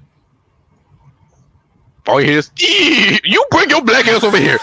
Bring your black ass over here. You gonna come up my Brock Lesnar theme. Look at this bullshit because you know what's gonna happen. Well, first of all, it was supposed to happen anyway, but still, he was gone. Now you had us feeling Chad Gable for the past 2 weeks, and now you gonna bring him back. You gonna do the same bullshit that your damn father or your father-in-law or your ex-business partner did when he did the Money in the Bank or whatever. And come out and the Royal Rumble, like when he actually won the WWE Championship. Right. And, I mean, don't get me wrong. I do want to see Brock Lesnar against Gunther because y'all teased that shit. Last year Royal Rumble, and that shit intrigued me. It was intrigued me. So I do want to see it, but not now because y'all fucked it up. If y'all gonna bring him back, Brock gonna come in. This how I see it, and I'm gonna be like 95% close. Once Chad Gable won, all dramatic, like, yes, thank you, Jesus. Right, thank you, my family. And I hear this. I hear this. Like, God damn it! It's gonna be like that Money in the Bank when Muhammad was Mustafa Ali on top of the ladder. And he about to get it. That shit. Yeah, I like fuck that. I would have snatched that shit.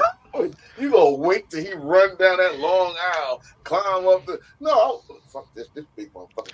I would have act like I was trying. He just stood there like, what the fuck? Stop staring. But no, WWE. I'm telling you right now. Enforcer is speaking to you. Fuck that. Enforcer is speaking to you. If you do that shit, that match between him and Gunther, night 2, semi-main event. Semi-main event. If you don't do that, Chad Gable, who I think should win, Gable, Gunther, night 1, semi-main event. Both matches gotta be semi-main event. You're not gonna disrespect the Intercontinental, especially not Gunther Intercontinental reign by putting him in the middle of the card. Oh, you know, actually, I want to go back to heels,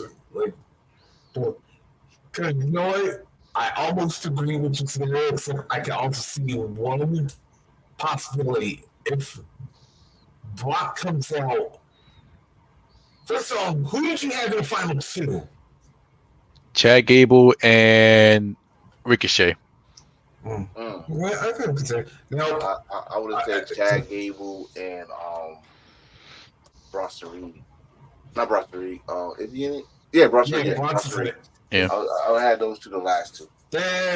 Y'all would, but I'll tell you what, who would be my final 2. And of course, Gable will be one because after all, he's the one that's been talking about it. The other, Sammy. Why Sammy? Because remember what his whole thing's been, wanting a path to WrestleMania. And I was like, all right, let's say Gable and Sammy don't have a winner. Then all of a sudden, and then Brock comes out. And let's also remember, Brock's got a history with Sammy because of him being in the bloodline, or because Sam being in the bloodline, or trying to be in the bloodline, like when Roman was trying to go for when they were having the unification 2 years ago. It's got that. Really don't have anything with Gable that I know of, but hey, it's just like Brock Lesnar's doing Brock Lesnar things, so. Yeah. I can see that, and also I see somebody will get taken out and be replaced with somebody. Yeah. I see Sami Zayn getting taken out, and then you see Brock Lesnar come out and F5 Chad Gable, and he earned himself to a title shot against Gunther for the Intercontinental Championship. And then maybe Sami Zayn might get himself into it, or Chad Gable, either a fatal 4-way or a multi-match. But in the world of WWE, once Brock Lesnar's come back, they're gonna restart that story, stick to that plan because they got enough time. It's March, so they're gonna have Brock Lesnar come in, take out one of the guys, like Sami Zayn, take him out. F5 Chad Gable. That's your match. Brock versus Gunther for the Intercontinental Championship, and I would say put him in the main, put him in a semi-main event. Probably night 1, because night 2, you got 2 major title up there for night 2, the World Heavyweight Championship and the Undisputed WWE Universal Championship. So I say give that title Intercontinental Championship for night 1 as a co-main event. And by the way, just by the way, just a record, it's unfortunate. It's like it worked first half hour. What y'all talking about so far? We talked about the New Japan Cup. We talked about the promo. We talked about free agencies, and so that's about it. That's about it we talked about so far. All right, cool. Yeah, actually, I hadn't even checked up on the New Japan Cup yet. Outside of Jack joining House of Torture, but other than that, yeah. I just say like this. Yeah, but by the way, I got a question.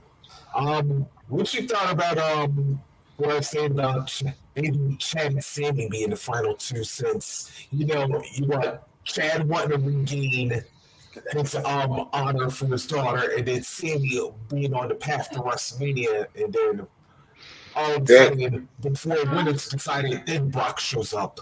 They're teasing that, and I thought about that. They're teasing that, and I'm gonna say this: if Brock don't show up, it's a triple threat match. If they did, they tried to do last year, and with Drew McIntyre and Sheamus, it was a triple threat match. And with this time Gunther ain't gonna be fucking mad about it. He like these two. Last year he was pissed off about the triple threat match. This one he like, okay, whatever. It's vacation, but it's not a vacation because now you gotta play who's going to end this streak. Who's going? But I tell you right now, Gunther is losing the Intercontinental title on WrestleMania. Gunther is going to be the World Heavyweight Champion by SummerSlam. I just thought so. When you bring up the streak, Brock Lesnar is the guy. No. It's fucked up as sound. But can you imagine Brock Lesnar? Oh, God, can you imagine Brock Lesnar? Now he on the streak, the Undertaker streak, but he in the streak. Shit, I just thought something now. Brock Lesnar in the Undertaker streak at WrestleMania 30. Can you imagine Brock Lesnar? If you bring your black ass over here, it's twice in a row now.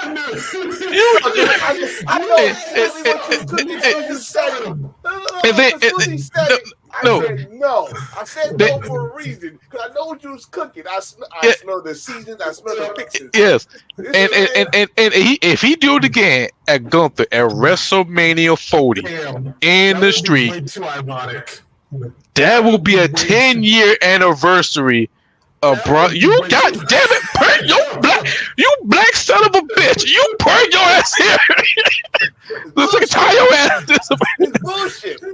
It's gonna happen, bro. No, it's gonna happen because now you got something to talk about Brock Lesnar legacy. Now you got more shit to talk about. He can come out and say, yes, I ended the Taker streak. I ended the Gunther streak. Now I'm the Intercontinental Champion. The title I never won. And plus, he's 2 title and 1 title away become a triple crown now. If you think about it. He never won tag team title. He never exactly. He never won anything outside the world title. Right. So, I mean, don't get me wrong. If it was 2002 Brock Lesnar, I would love for him to be in the champion because he wrestled. But there's going to be suplexing people and shit. And then you had to bring that up. As soon as you said that, like, you better not bring up, because I said streak. And you said streak, like, oh shit, it is 10 years apart. God damn it. I mean, the only thing, but when you said something about his legacy, this dude he's there. His legacy is already there. Now, add the outside of it, what you little freaky fucking Canadian or big South Dakota motherfucker is. But still, it's Brock Lesnar legacy is already intact. You don't need to kill no other streak. That streak you killed, sir, it still hurts me. Okay, it still hurts me to this day. And I'm like that black dude that was in the front row. You know what? They need to bring him back for a WrestleMania partnership at any. No, don't because that then you know what, they bring him in, then everybody will say, "Oh, that moment was staged at WrestleMania 30." No, it be that was the most. That was true emotion. No, if he back and we see him, history do repeat itself, and you do that Philly. Don't you dare leave. If I see, I'm saying this because I'm gonna be. If I see you in Philly, I'm kidnapping you. You're not going to WrestleMania. How you gonna kidnap a big black man? Well, never mind. You got back up. Never mind. You got back up. We were not discussing this in this show. Oh, of course. Of course. Ask somebody got the Pillman 9mm. Get your ass out there. We will not discuss this. Sir. You know what would be the only thing that'd be crazier to end Gunther Streak right now? Oh, damn, I forgot. Warrior don't got a son right now. Damian Priest catching him. You know what would do it? You know what will make you fucking laugh my ass off? But you know he's in another company, but it's still gonna make you laugh my ass off. If Santino Marella come out and do and come out and break it, he won't be talking either and stuff. That would be funny, but it ain't gonna happen. I'm just doing it. Don't mind me. You know, I know one thing. It will piss everybody off if Damian Priest cash in and he beat Gunther for the title. You know why? You know why I don't think it will piss off anybody? Because now, you're putting the Money Bank in the level of the New Japan Cup. You put into that level. The New Japan Cup, the old school. I don't know if it's still there. No, it's still there because, like I said, Dave Finlay said he's going after the global. The winner of the New Japan Cup could pick any singles championship in the heavyweight division that they want. Even tag team. If you want to pick a partner, they go with the tag team. That was New Japan Cup. Thanks to Austin Theory's bullshit, that's what they put the shit as now. Because one, which Damian Priest, you be a fucking fool. You do that. You are a beast. You are a monster. I followed you. We followed you at Punishment Martinez. Everybody remember Punishment. All right? We remember you that. You do that. I ain't gonna say it's tarnished your legacy because you still there, getting there and stuff. But bro, you do that. I mean, will history be made? Yeah, but not for what everybody thinks. Like, dude, you should go after the world heavyweight title. At least put some damn season back to that belt. That belt is in my house right now. I love that belt when it was finally around Seth Rollins' waist and we actually saw it. Like, after everybody was all up and down about it. And then Seth Rollins worked until Roman fucking eat the shit out of it. And the WWE added more fucking gasoline to the fire and shit by putting him in the. I understand he's injured, they want to protect him, blah blah. I think Damian Priest should cash in on Drew McIntyre because Drew McIntyre is going to win. Drew McIntyre is going to win. And I'm going to say Drew McIntyre is going to win and then get cashed on. And then we got the heat that was started all the way back in Survivor Series between Drew and Damian. But this time, Damian possibly going to get kicked out of the bloodline. I'm not bloodline. Judgment Day. Why? Because they probably lose the tag team titles at WrestleMania. To Awesome Truth. Oh God. Don't put that in the main event, but maybe. Nah, they ain't that's on one time because that story was carrying so much weight. But this one, mid show of WrestleMania. This one, I think this one is it's called Reward Loyalty. It's called Reward Loyalty. R-Truth is a loyal guy. Miz definitely is a loyal kiss ass guy. You know, you I actually won't. done, he good. I won't call Kiss ass. Oh shit, I will. This motherfucker do everything. I mean, like, hey, we need you to go here. Okay, we need it. Okay, you know, I mean, but he's loyal. I'm not gonna shit on Cliff's loyalty. Yeah. He's loyal, so they're gonna reward him. Now the thing is, are you gonna reward him with the Raw tag team titles, or are you gonna reward him with the possibility of the SmackDown tag team titles? They're supposed to do. Yeah, they're supposed to split them up. Yeah. All right, you know what? I'll be like this. And it'd be like, one awesome truth, like either Wisdom Truth going to pin one of them, and then Tyler or Pete are going to pin the other one, and that's it. And then you just have them separate that way. Is it a triple threat match? Or not yet, but it's like if you go there to like separate the two titles, there's like there'd be one way to do it. I mean, The 2 out of 3 fall style. I'm about to say they did it with Kurt Angle. Yeah, They did it with Kurt Angle. Kurt Angle was anytime European champion.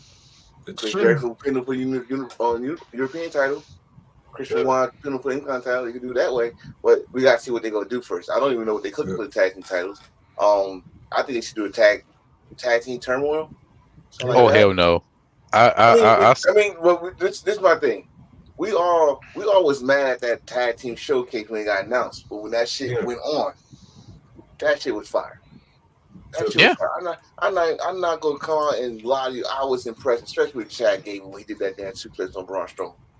It was good. So I think well, at least the men's showcase anyway. Well, yeah, we're not gonna talk about the women's one, but that women's showcase was fire. I'm gonna tell you right now. Expect a lot of returns that you didn't see coming. Braun Strowman. No. These actually, the motherfucker look. He got these done with that haircut, but he looked dude. You gotta remember, this is like a Philly, so you gotta like. I'm talking about. Watch this. Hear me out. When the last time you saw the Iconics? Oh fuck no! Back in Impact. Oh fuck no! She just had. She listen. She had a baby. Yep. She's perfectly fine. Mm. Her partner's perfectly fine. I wouldn't mind seeing the Iconics. I miss them. They're funny. Yeah. TNA are iconic. No, they didn't do that in TNA. They was setting up inspiration. They did the same pose though. But what's her name? Sonya Deville. Sonya Deville. Yep. And Sonya Deville and Piper Niven could be the tag team because Chelsea is doing some weird shit now. I mean, you got options with the women, but they got to do. But I don't want the tag team titles. So I want the female Intercontinental title. Everybody's talking about that, and once we see that belt comes out, right?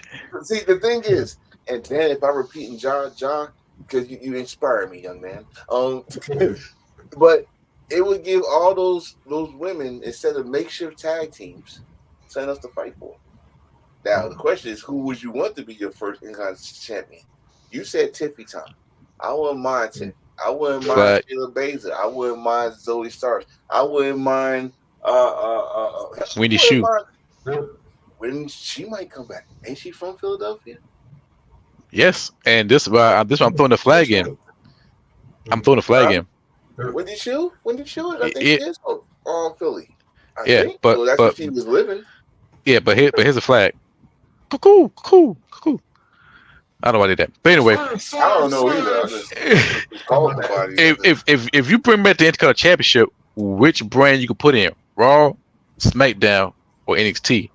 Because you bring the Intercontinental Championship, you know all them brands with that title. Because if you put an Intercontinental Championship title on Raw, then you gotta make the U.S. Women title on SmackDown. Gotta make it balance. What the fuck was that? I don't know. I'm sorry, we're watching Oh My God off of YouTube and oh shit. God damn. But anyway. Actually, just for the record, Wooden Juice from Queens. Yeah, Okay. Oh well, shit. That's close to home. Stay close to home. It's still close. Still northeast, Tri-City. Just come take the turnpike. You know how to do it. But like you said, they do make the Intercontinental title. They got to make they got to make the a women's United States title or name it something else. Yeah. You know.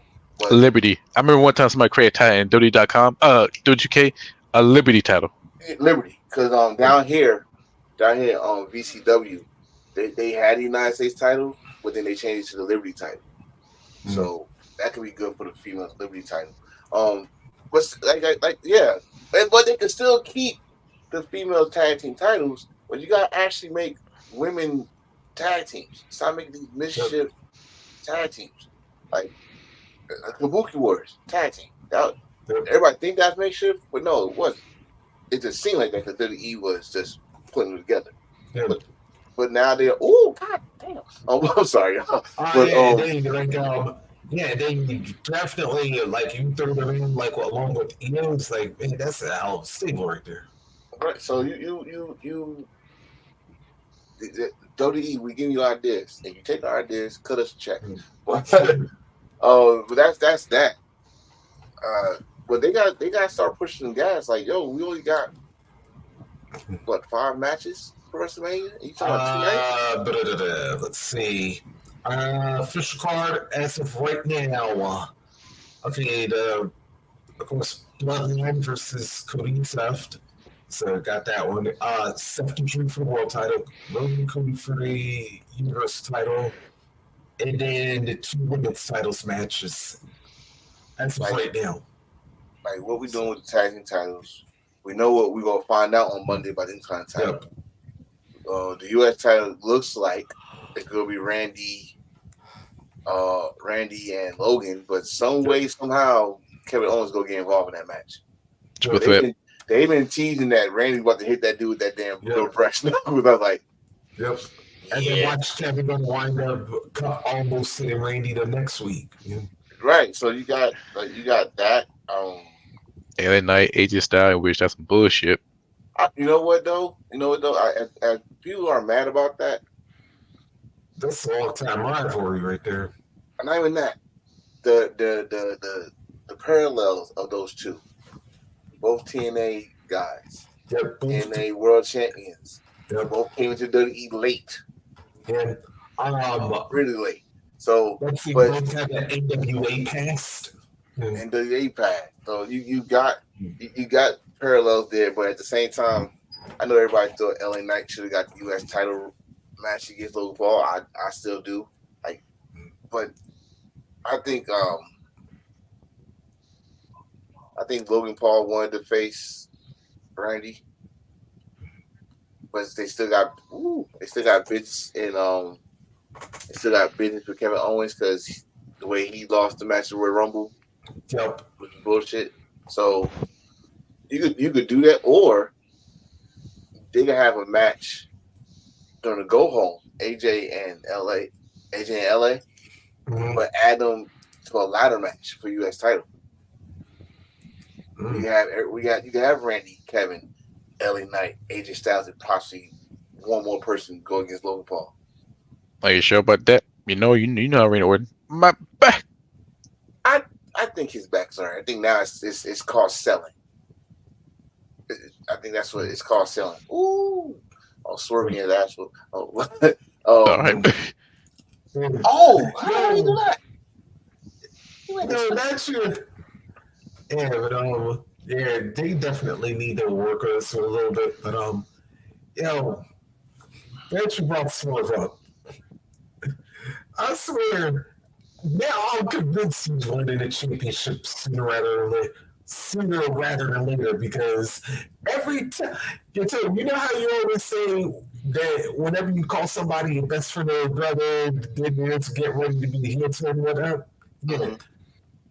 Here's what you know a champion getting ready to be crowned.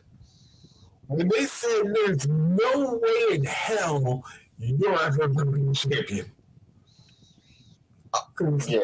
Yeah, that's like one of the key words of the closer you go get to the title type line. Like Shawn Michaels did to Austin, he put the belt and said, "It's the closest you get the title," and so like that. And Hangman said, "That's the closest you don't get to that title." And but we all know that shit. Like this is not rocket science. This is not this is not algebra.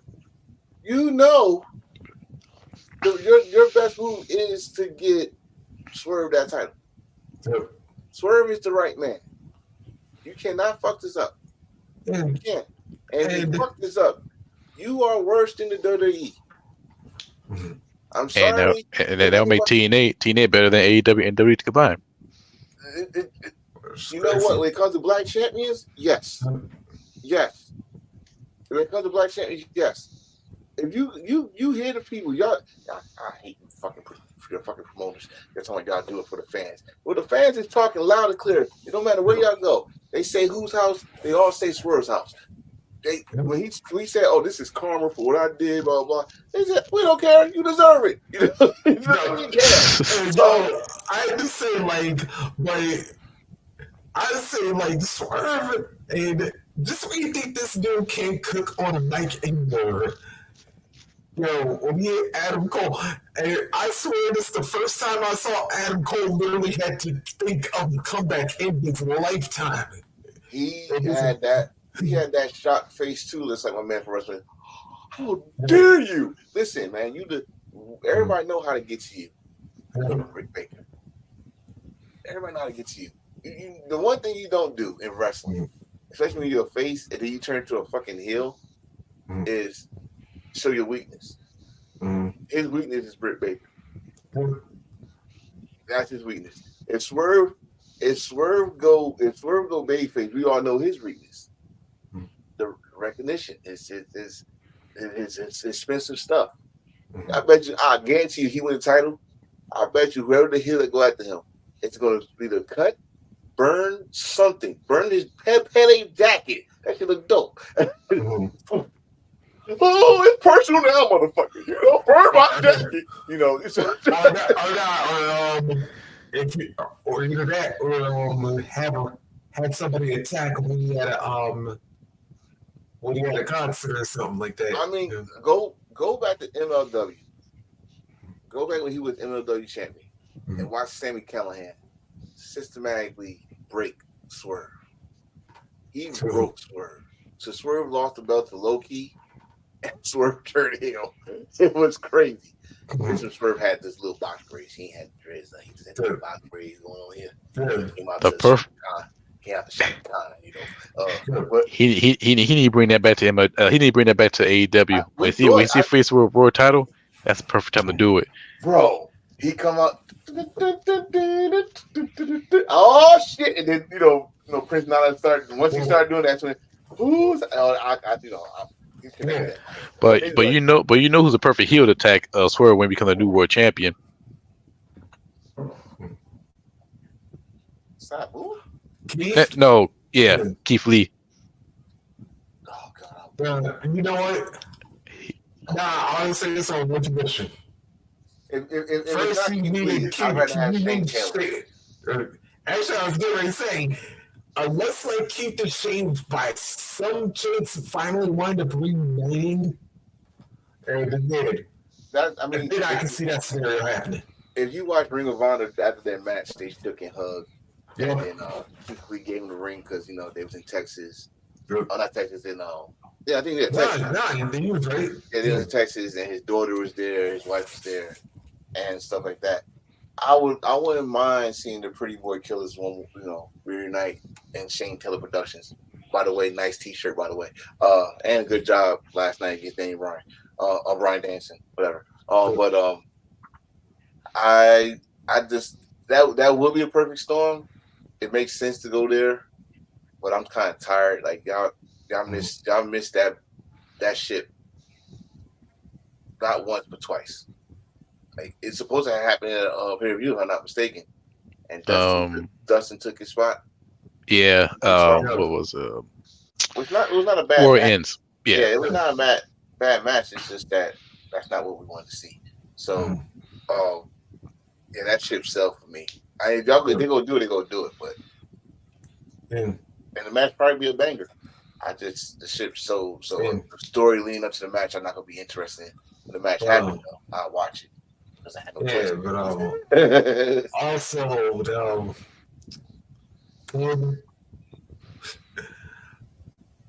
I would have thought like after all the years that he done spent fighting against him, Okada and the Bucks together.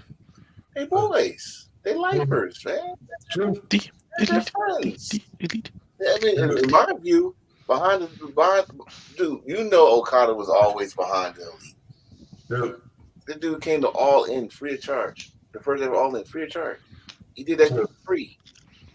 You know, it's when they come to Japan, they used to come to Japan, they stay with Okada.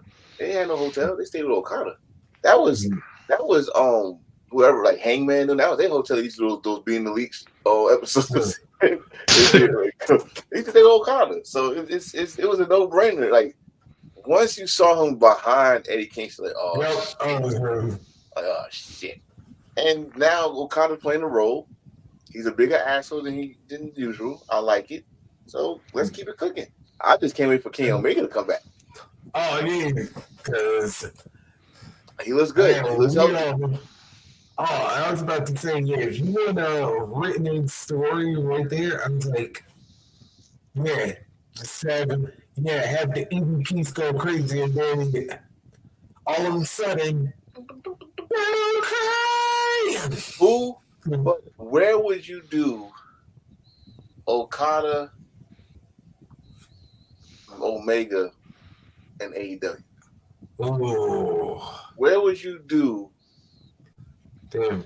I was about to say a trio. Might be too soon because like I said, how healthy is Kenny right now? Huh? Because how healthy is Kenny right now? I just saw him doing a hosting video game for Final Fantasy. Yeah, I don't know about health wise with wrestling, but he looks in good health. But wrestling wise, that's a whole different story. But listen, not just that match. Let's talk about one of the best tag team matches in AEW history. What if we get a Kenny Omega Hangman Page against the Young Bucks rematch? Nah, it's well, people don't give a fuck about Hangman. You suspend me indefinitely. I'll come after you now. I get swerved when he the title. Oh, you suspend me? You forgot I'm an EVP too? Oh, everybody forget that part. Everybody forget Hangman's an EVP too. Oh, I just told my man while I'm talking. Both of them are EVPs. Hangman, but it was. But it's gonna be like winner takes. It's gonna be like a winner takes all type of style. Okay. But for Kenny Omega to go up against Young Bucks and Okada, we'll see Okada become the EVP storyline wise. Kenny Omega got a team up with his old rival. He got a team up with Phil Ospreay. If that, then he got a team up with somebody else, like Kota Ibushi. I'd rather see Will Ospreay Omega 3. Yeah. To see them tag up. I mean, you gotta see them. You gotta see them. You gotta see the shit in clear cut. They won. It's like you're watching John Wick 4 and you enjoy the ending, and someone say, "Hey, we got John Wick 5." You'd be like, "Motherfucker, why?" No. For this one, if you're gonna use the right movie, it's like seeing Fast 7.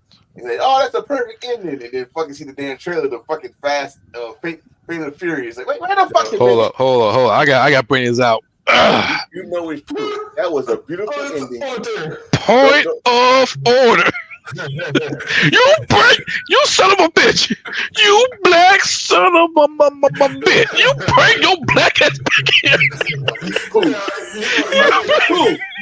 We had 2 hours. You know what, Reese, I blame you. We had 2 hours and we had not one instance of poo. And here you come, and now we get poo.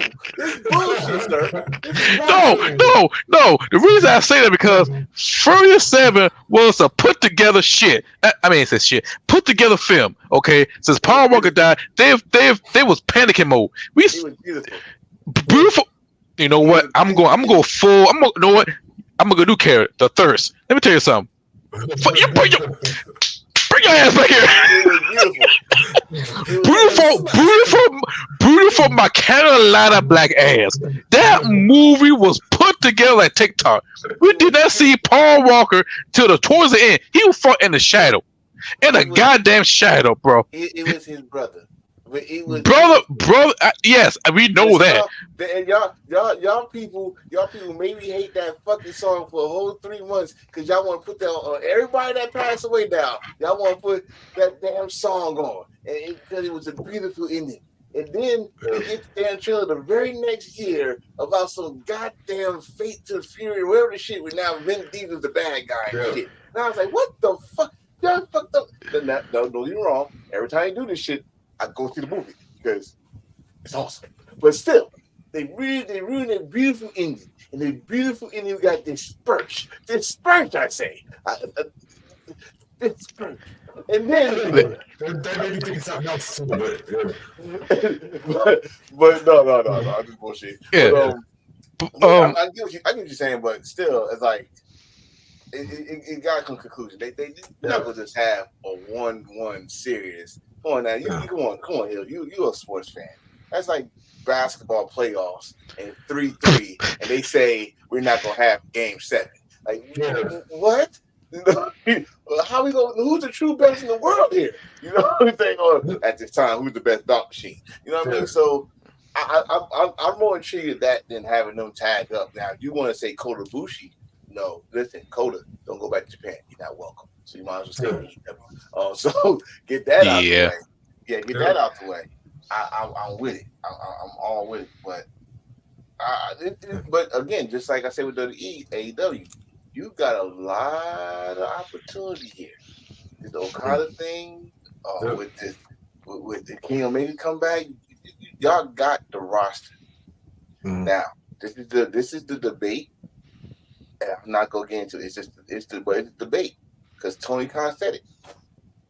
They said they got the best roster in the world today. Anybody want to debate that? Have had it. I don't give a shit. I really don't. This be my wrestling, and that speaks for itself. Because for the longest, we might not like it, but WWE was considered the best roster. But they just don't know how to use the fucking people they have. I don't know about that part. Right. I'm just saying, but I don't know what year. I think it was around 2018, 2017. They had the best roster, but then you got AEW. Then you got TNA, formerly Impact, doing their thing. New Japan doing their thing. Can't say that no more. I can honestly say that this all across the board, and we're only in March, possibly 2024 is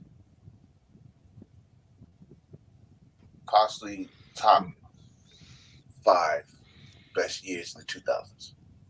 Or 2020, or 2000, from 2010 to now. It's got to be in the top 5 so far. It's just March. It's just March. And think about it. Just look at some of the matches and moments that we've had. What's the end? This 2.5 months in. I mean, we had people blowing up Takesha and Osprey last Sunday for Revolution, which by the way, I was like, yeah, if Takesha's stock was here or before that match, dude, it at least tripled after. I'm going to tell you what Takeshi's stock was. It was here, but it slowly got here. Remember, this man beat King Omega twice in 1 calendar week. It was up there. What did you do with him? Okay, you took him to DDT and lose to Chris Jericho. Then you had him facing no. You ain't pulling no fucking rock. I'm still going down. You ain't pulling no fuse. You didn't really book him nowhere. Nothing. Yeah, he won a couple matches here finally, but still, you see what I'm saying? That damn Okada match. Now the job is how you gonna keep him up here. So you don't use him. He's gonna start back drifting again. Actually, he got DT because he got a match in Judgment in this month. Against who? Damn, let me check that out. Yeah, don't forget, one of the matches he made Jericho tap to the walls. Right, that's what I said. But it was still, but the fact that I would have reversed that. Like, you came into his house. Like, Jericho, you came to his house. And yeah, you know, they know you in Japan. Good. Whoop-de-doo. But that's Takeshi's house. Takeshi could have won that. And then Chris Jericho went back in AEW. So I'm thinking, like, right now his stock is up. His stock is all the way up. And I think the way you keep him going, and I think, hear me out on this one. This is kind of weird that I'm saying this, but how about him winning the TNT title? Who? Yeah, how about him winning the TNT title? Now, I don't know if it's from Christian or Adam, because Adam go to Christian ass. I don't know what the fuck was in that shit Spike, but it made their ass run last night. But baseball ball wife. But he fight Yuma Aogadi. Again, yeah. Well, he should. I mean, don't fuck this up, AEW. Don't fuck this up. Now, Will Ospreay could wrestle a broom. He can wrestle a broom, and it'll be good. So, and there's only certain people you say that to. And as a matter of fact, one of them could be his opponent, potential opponent. Who? Bryan Danielson? Yep. It ain't potential. It's signed. Yeah, it's AEW Dynasty. Yeah, it's signed. And for your note, I have seen somebody wrestle against the broom for the DT. And that broom won the title, didn't it? Yes, unfortunately, yes. Yes. Yeah, I know. That broom's a bad motherfucker. And even the magazine too. Anyway, yes. So, all right, now I gotta finish this up. So, what's next, Legend? WrestleMania moment. Since we're gonna roll to WrestleMania, we go pick out WrestleMania event, WrestleMania match, WrestleMania, blippity blappity bloop blop. So my WrestleMania moment is from WrestleMania 12. That's my childhood WrestleMania, my first WrestleMania watch. And the only two that was sticked out the most is the Roddy Piper against Goldust in the Hollywood Brawl. And of course the Iron Man match with Shawn Michaels and Bret Hart. A notable mention is Diesel and Undertaker. I guess that's when the streak will still continue. And of course Steve Austin against Savio Vega. Yokozuna and Vader are still feuding after Vader broke Yokozuna leg on Raw, which classic. But the Goldust and Roddy Piper, that was one of the most entertaining matches we've seen.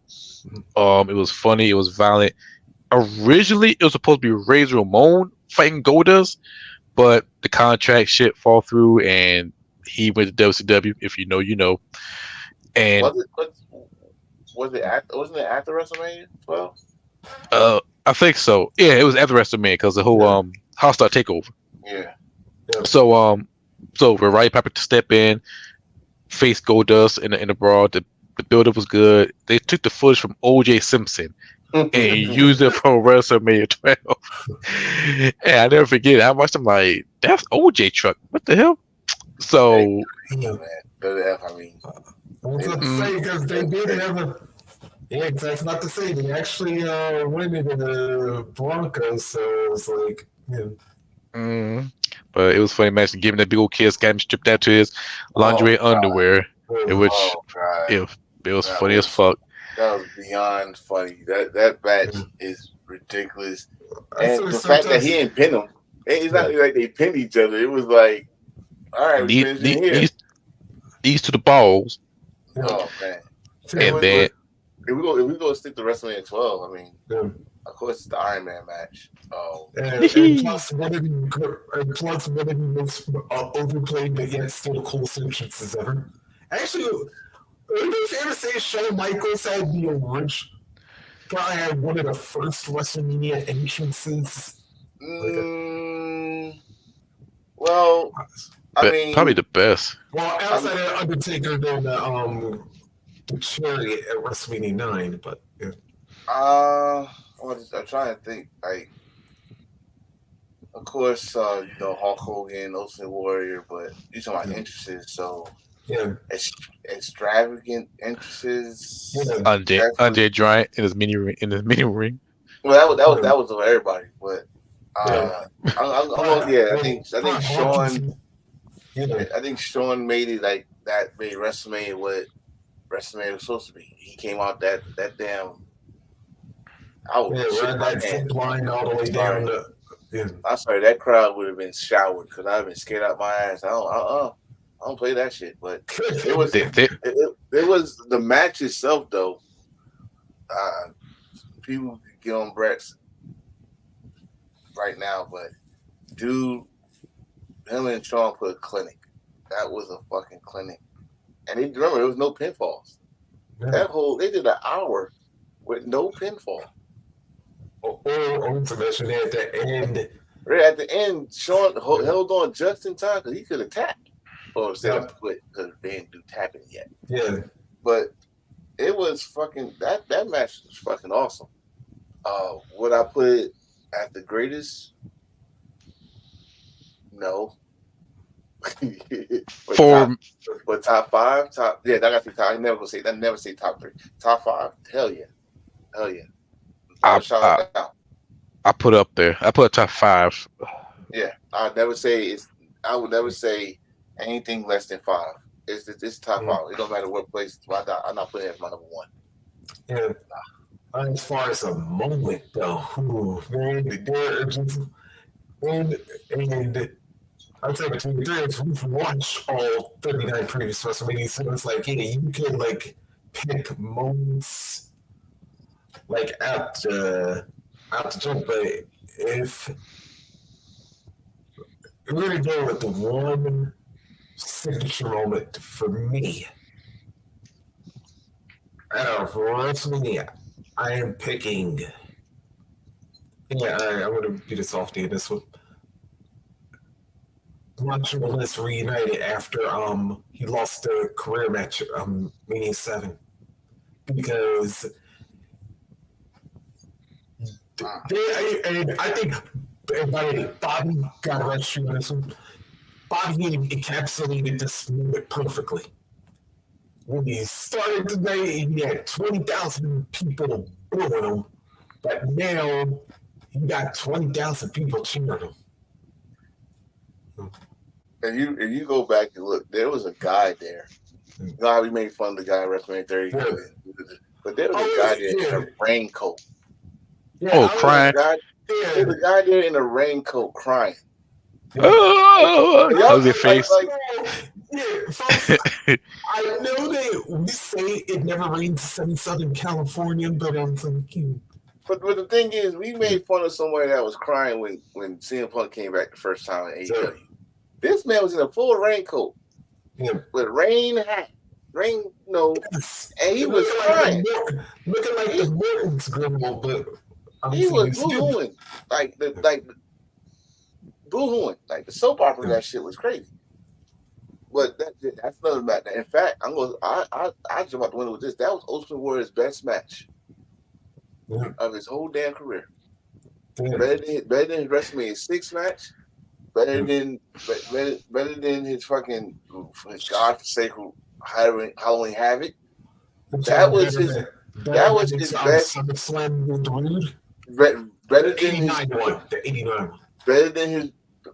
WrestleMania match with Rude. But that was his best match. And the thing is, Macho Man was so, from what Hogan and everybody said, he was so attentive about his matches.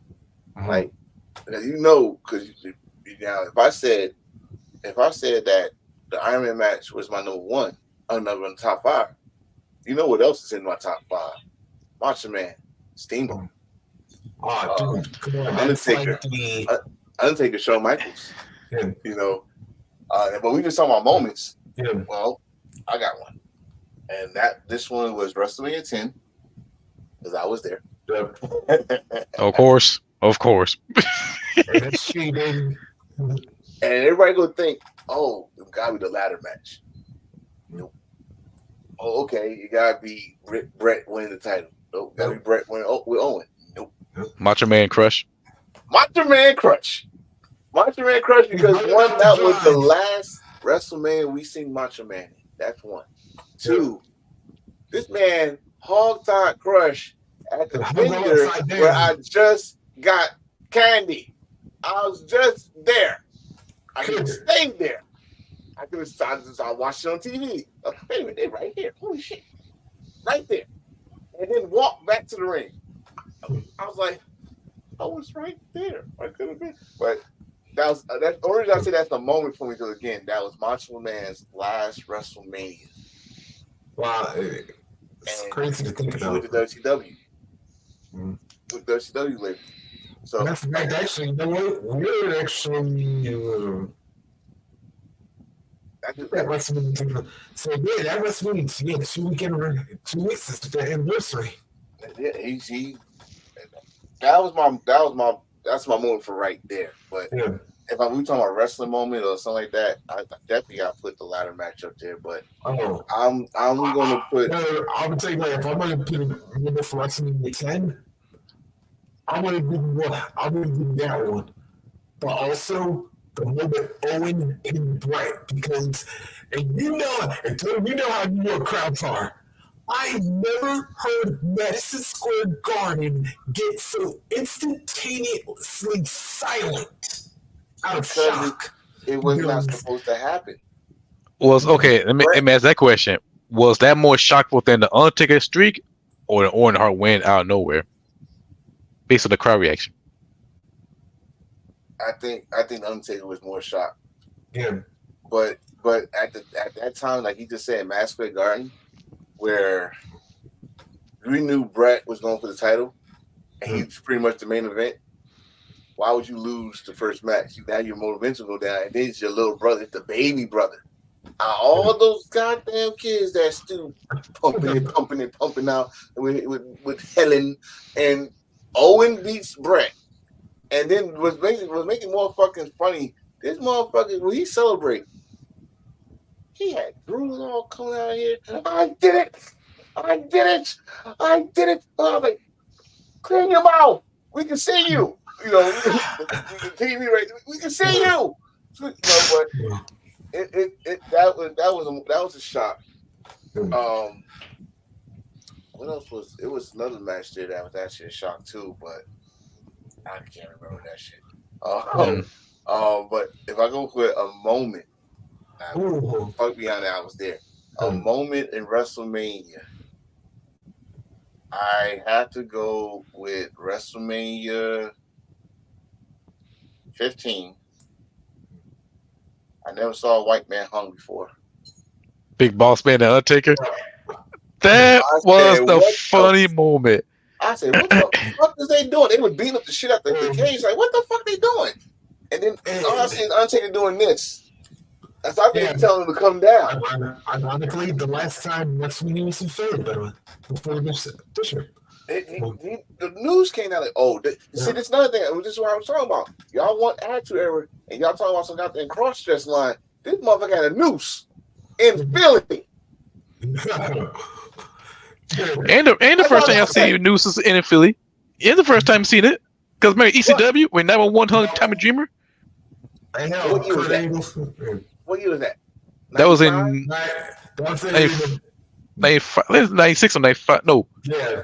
Okay. WrestleMania That's ECW, where we would think anything happened in ECW, especially when they, like Kurt Angle left. But a news at WrestleMania, a news where Boyz II Men just sung the national anthem.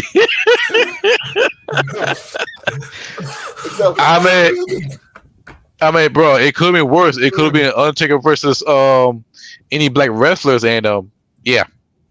You know what? That's why I said I had never seen a white dude hung before, and then you had someone that had to confront. Never mind. That type of show. Y'all know what else still made that? What made that funny is saying, that almost became a censorable wrestling for another reason, because in that same match, or with that same incident, when they were when the balloon was supposed to be pulled back up, they almost brought Edge too close to the scoreboard, and it was like, if he was 2 inches the other way, bro, it was that WrestleMania. That WrestleMania 15, I think, shows you all Attitude Era. I feel like WrestleMania 15. I hate to use this word, but it's underrated because nobody talk about WrestleMania that much. They talk about more. Austin and Rock, that WrestleMania. Let me tell you what that WrestleMania talks about. When that's why I say it represented Attitude Era more than any other WrestleMania during the era. WrestleMania 15. Yeah. The craziness for the Intercontinental title, the craziness for the Hardcore title, that fucking tag team title that made no fucking sense at all. Then you had Sable for the women's title. Sable as winning Shane doing her. Y'all ready for the grind? Yep. That was a classic women title match. First of all, I knew when I saw Tori, I was like, yeah, she's a wrestler and stuff, and she did good. She, that was her first match. She did good. And then you had, the bullshit with Mick Foley and Big Show, and then Big Show knocked out Vince, which was the funniest shit ever. Like that's the first ever WMD punch. Vince took the first ever WMD punch, and then you had double DX double cross. Right, you had 2 double crosses. And then not to mention that what nobody don't talk about, the most outlandish shit nobody don't talk about. Austin came to the ring in a t-shirt. Is a story? He lost it. He said he could not find. He said that would have been the debut of the vest in gold, and he lost it. And we didn't see that vest until 2 or 3 years later when he came a heel. Yeah, because he got an argument with his wife, and then he left without his vest, and that's to get that T-shirt, which I might cut that soon. But let's not forget the Butterbean. Hey, shout out to DDP. Yo, oh yeah, I saw that video. Yeah, he is looking shredded. I did not know that was Butterbean. I almost had to do a double take, and because when you watched it from where he was, dude literally could not walk. He was in a wheelchair. You walk like this. He's walking like this. I'm just trying to figure out how he got to position, because he was a boxer and he don't take that much damage. He's also super heavyweight. He's a super heavyweight. He's a boxer. He also tried MMA in Japan. I remember that. You gotta understand, when you do stuff like that, just like my man that was lifting weights, and now he could barely walk. That dude used to squat like 8,000 pounds. I mean, it's a video on it's on Netflix. This documentary. He could barely walk now. I know you're talking about Coleman. Coleman. Yeah. And what with him was he was such big. He was trying to maintain that weight because that's what made him famous. That's what made him Butterbean. But dude, you like 5'6", 5'7" at best, and you fucking damn near 300 pounds. You beyond obese. And again, and let me just say this: if anybody watching in the future or watching it now, I'm not making any jokes about that. That is a damn. Think about this. All the big people that was making jokes and making comedy, look at them now. Monique is smaller than she was when she make all that. Oh, the big girl taking over, all that. She lost all that when she got surgery. What's my man name? On the comedian. LeVar Burton. He was big as hell. You couldn't even see his neck. You know, he talked about his mama doing all this. He lost that weight. Hey, when the last time you saw Bruce? Shit, he lost that. He lost kind of good. He shares some pounds, but he was on some pounds. He still looks Bruce, but he said he don't look like Bruce in the 90s. Not just like that. Oh yeah. So Butterbean was trying to maintain that, but Butterbean, he couldn't even see his fucking grandchildren. He cried on that video when he said he couldn't even see his grandchildren. He couldn't hold them. DDP. I don't know who said what. Who deserves a fucking that Ultimate Warrior Award and shit. Yeah. I know DDP in the Hall of Fame already. Yeah. Give him that award. Give him that award. That. Yeah, whoever I forgot. What he's done for, because what Dallas has done for Jake, what he did for Scott Hall, what he's done for Butterbean, and that's just like people who are in the public eye. Let's not think of how many people were just like everyday people that are now speeches, DP. I can't hear my son laughing, y'all. Did y'all hear my son? I just heard it faintly. A little bit. Okay, hold on. I'm going to mute that quickly. I don't need to hear the words I'm going to say.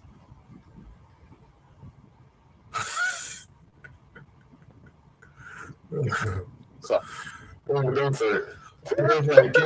I had to be a parent, damn it. I had to be a parent. Like I said, Dallas has done so much for like people with his team done for DDP yoga and stuff like that. That's like, didn't he actually get in contact with Damar Hamlin like when he was trying to recover from this cardiac arrest? Hey, he helped so many of y'all wrestlers. If he didn't help him, he would not be wrestling right now. Yeah. AJ Styles. Yep. He helped Sean. He helped Sting. You already know about Jake and Scott. Yeah, documentary.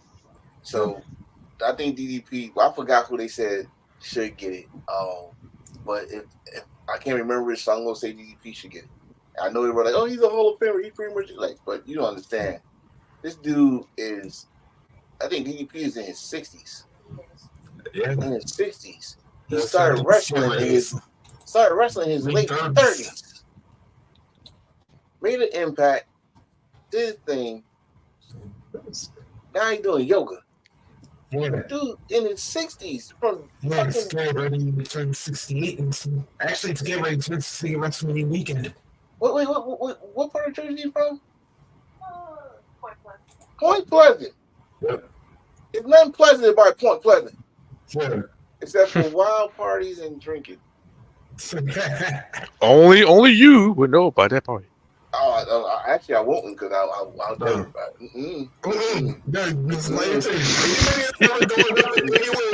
Ocean County. No, sir. Listen, as far as I go, it's either Trenton or Asbury Park. But I went to Kingsburg, but I will not go to Wildwood. I will not go to Point Pleasant. No, not especially not in the summer. Oh, good Lord! You ever saw big black men, white girl wasted? It's the funniest thing ever. So I also got another WrestleMania moment that stands out, and basically because it was like if you were Attitude Era purposes, this was your hell from silver moment. No offense, Phil. But seeing Steve Austin and Vince McMahon shake hands at Ooh, WrestleMania 17. That's why. But see, you say WrestleMania 17. I'm talking about the whole damn show. Sure. I would talk about the whole damn show because that's the benchmark of WrestleMania. Now, has any been WrestleMania been close to 17? There's been a couple in my opinion. There's been a couple. I mean, I think 33. That's one with AJ Styles. Then Shane started. It was all right to the end. To the end, but I like the Kevin Owens. I would say 19. 19 because 19 I'm like, you can say Undertaker had the worst match of a show. Yeah, Gonzalez. It was worse because what's his name was not ready, and they made it a fucking handicap match. King Kong. No. I talking about Nathan Jones. Yeah, Nathan Jones. Okay. But he's been like some of my favorite karate pictures, by the way. I was about to say, but outside of that, and by the way, thank goodness Nathan Jones wasn't in that tag match because, but even with that though, you think about WrestleMania 19 though, that one you could argue that Shawn and Jericho. It was a night of three finishes. Yeah, it was a night of three finishes. 3 Hogan leg drops, 3 F5s. But you want to know what killed me in WrestleMania 19? What really killed me, and we always talk about it. Fucking Booker T and Triple H. Okay, it's not because he didn't win either. It's not because of that. I mean, it's bullshit that he didn't win. He did all that shit and he didn't win. But the fact that this motherfucker gave him the pedigree and took him 19 goddamn years to get to the goddamn cover. Oh, I'm gonna make it. You get over there and pin him. What the fuck are you doing? And then fairness, so it's like he did take the name over a couple of minutes prior to it. I mean, but you know what? With Triple H, some things I say he kind of deserved. Okay, I say he deserved when he got the fucking frog splash and RV3 leg hit his damn ass out. I say he deserved. I forgot that shit that got him the Uncle the groin injury. But this one, I kind of think he deserved that. Now that he didn't win, now that Booker T didn't win, you needed that. You needed that. That's the first time you want to think about it. Now he really pissed me off because that's when he started trying to be mini Ric Flair. The white boots and shit, and then he permed his hair. Don't forget that he started perming his hair, and that now it don't get wet, it get fucking horse dry. It get that little. It's like kind of Tanahashi, like the Tongan and shit. I'm gonna give you something modern. Last year Mania when Roman beat Cody. Let me tell you the reason why I said it. Your brother was fucking mad as shit. Yes, bro. Let me tell you something. The whole entire match, I'm just sitting there like I didn't care about this match because I'm pretty much over it. But like my heartbeat was kind of okay. What if Cody do win? It'd be great. But bro, when Roman pinned Cody, the reaction not only in the arena, but my brother upset. And I never laughed so hard because he said, I paid $30 goddamn dollars for a t-shirt. I'm trying to think, did you record that? It was live. It was last year. I got it on Facebook Live. Your memory gonna come up. So Facebook Live. Yes, I might search for that. But you know what? I'll tell you why I was happy because I was like, we going to Wolfpack Thursday. Wolfpack Thursday. That's probably was the most biggest. Everybody came on. Everybody came on like. He had to take it. But I say, I'm telling you, Dirk Kent. John, you listen. Make sure he know this. Cody don't win. If he thought the funeral last year was bad, oh no, I'm bringing the fucking band from Louisiana. We gonna have a party.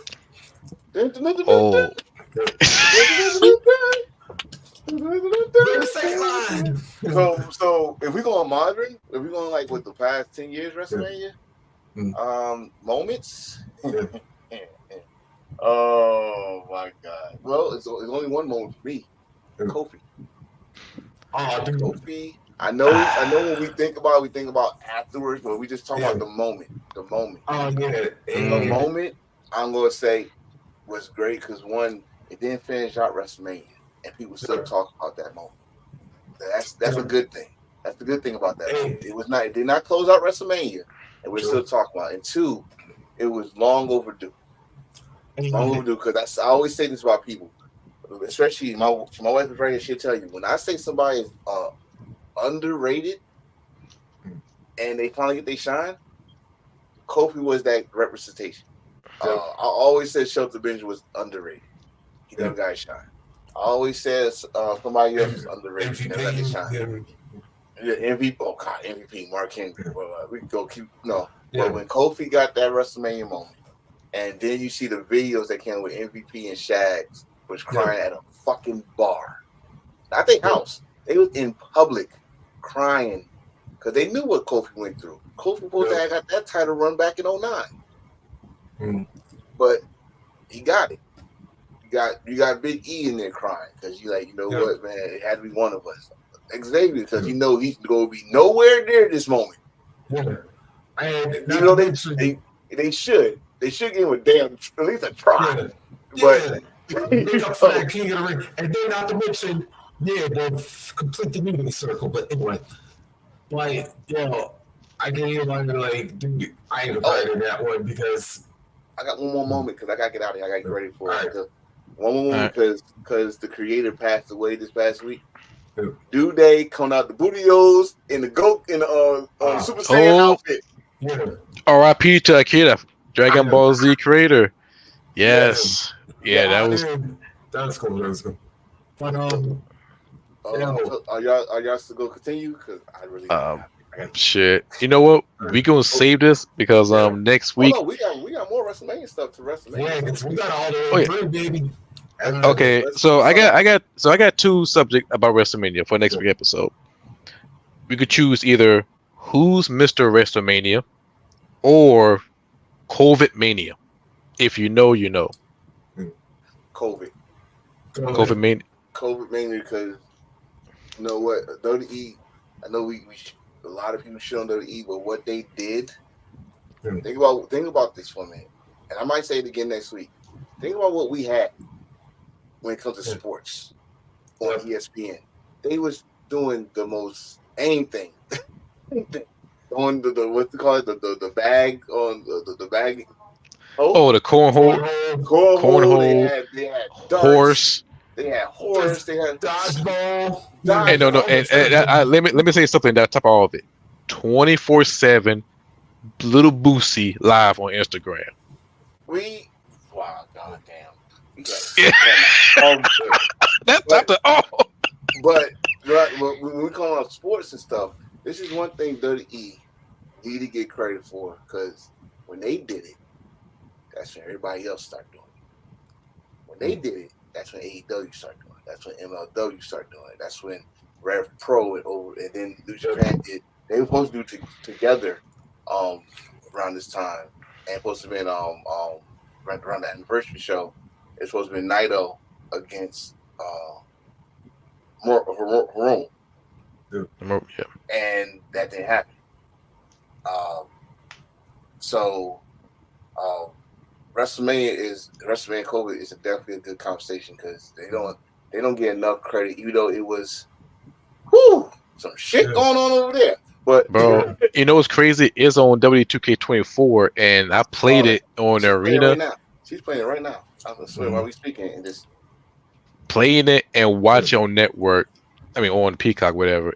And just it took me back memories and just watching that. It was a weird time, but I'm going to save it because I got a lot to say. I'm going to save it. Yeah. Also, with actually next week being St. Patrick's Day.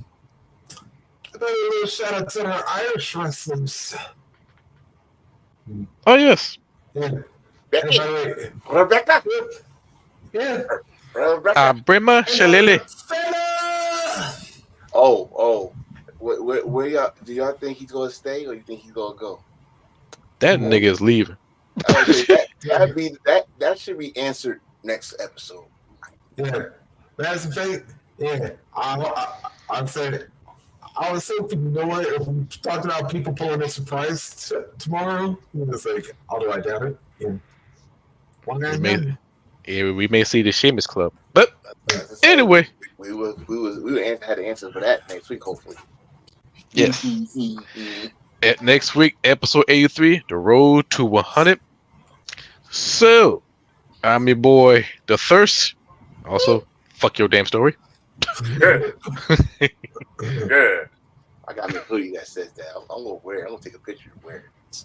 Fuck your story. Ooh, Lord Jesus. Reese? Ladies and gentlemen, Rock Reese with the two brothers that'll slap y'all harder than Cody ever could. Sonic rings, I swear. Sonic rings.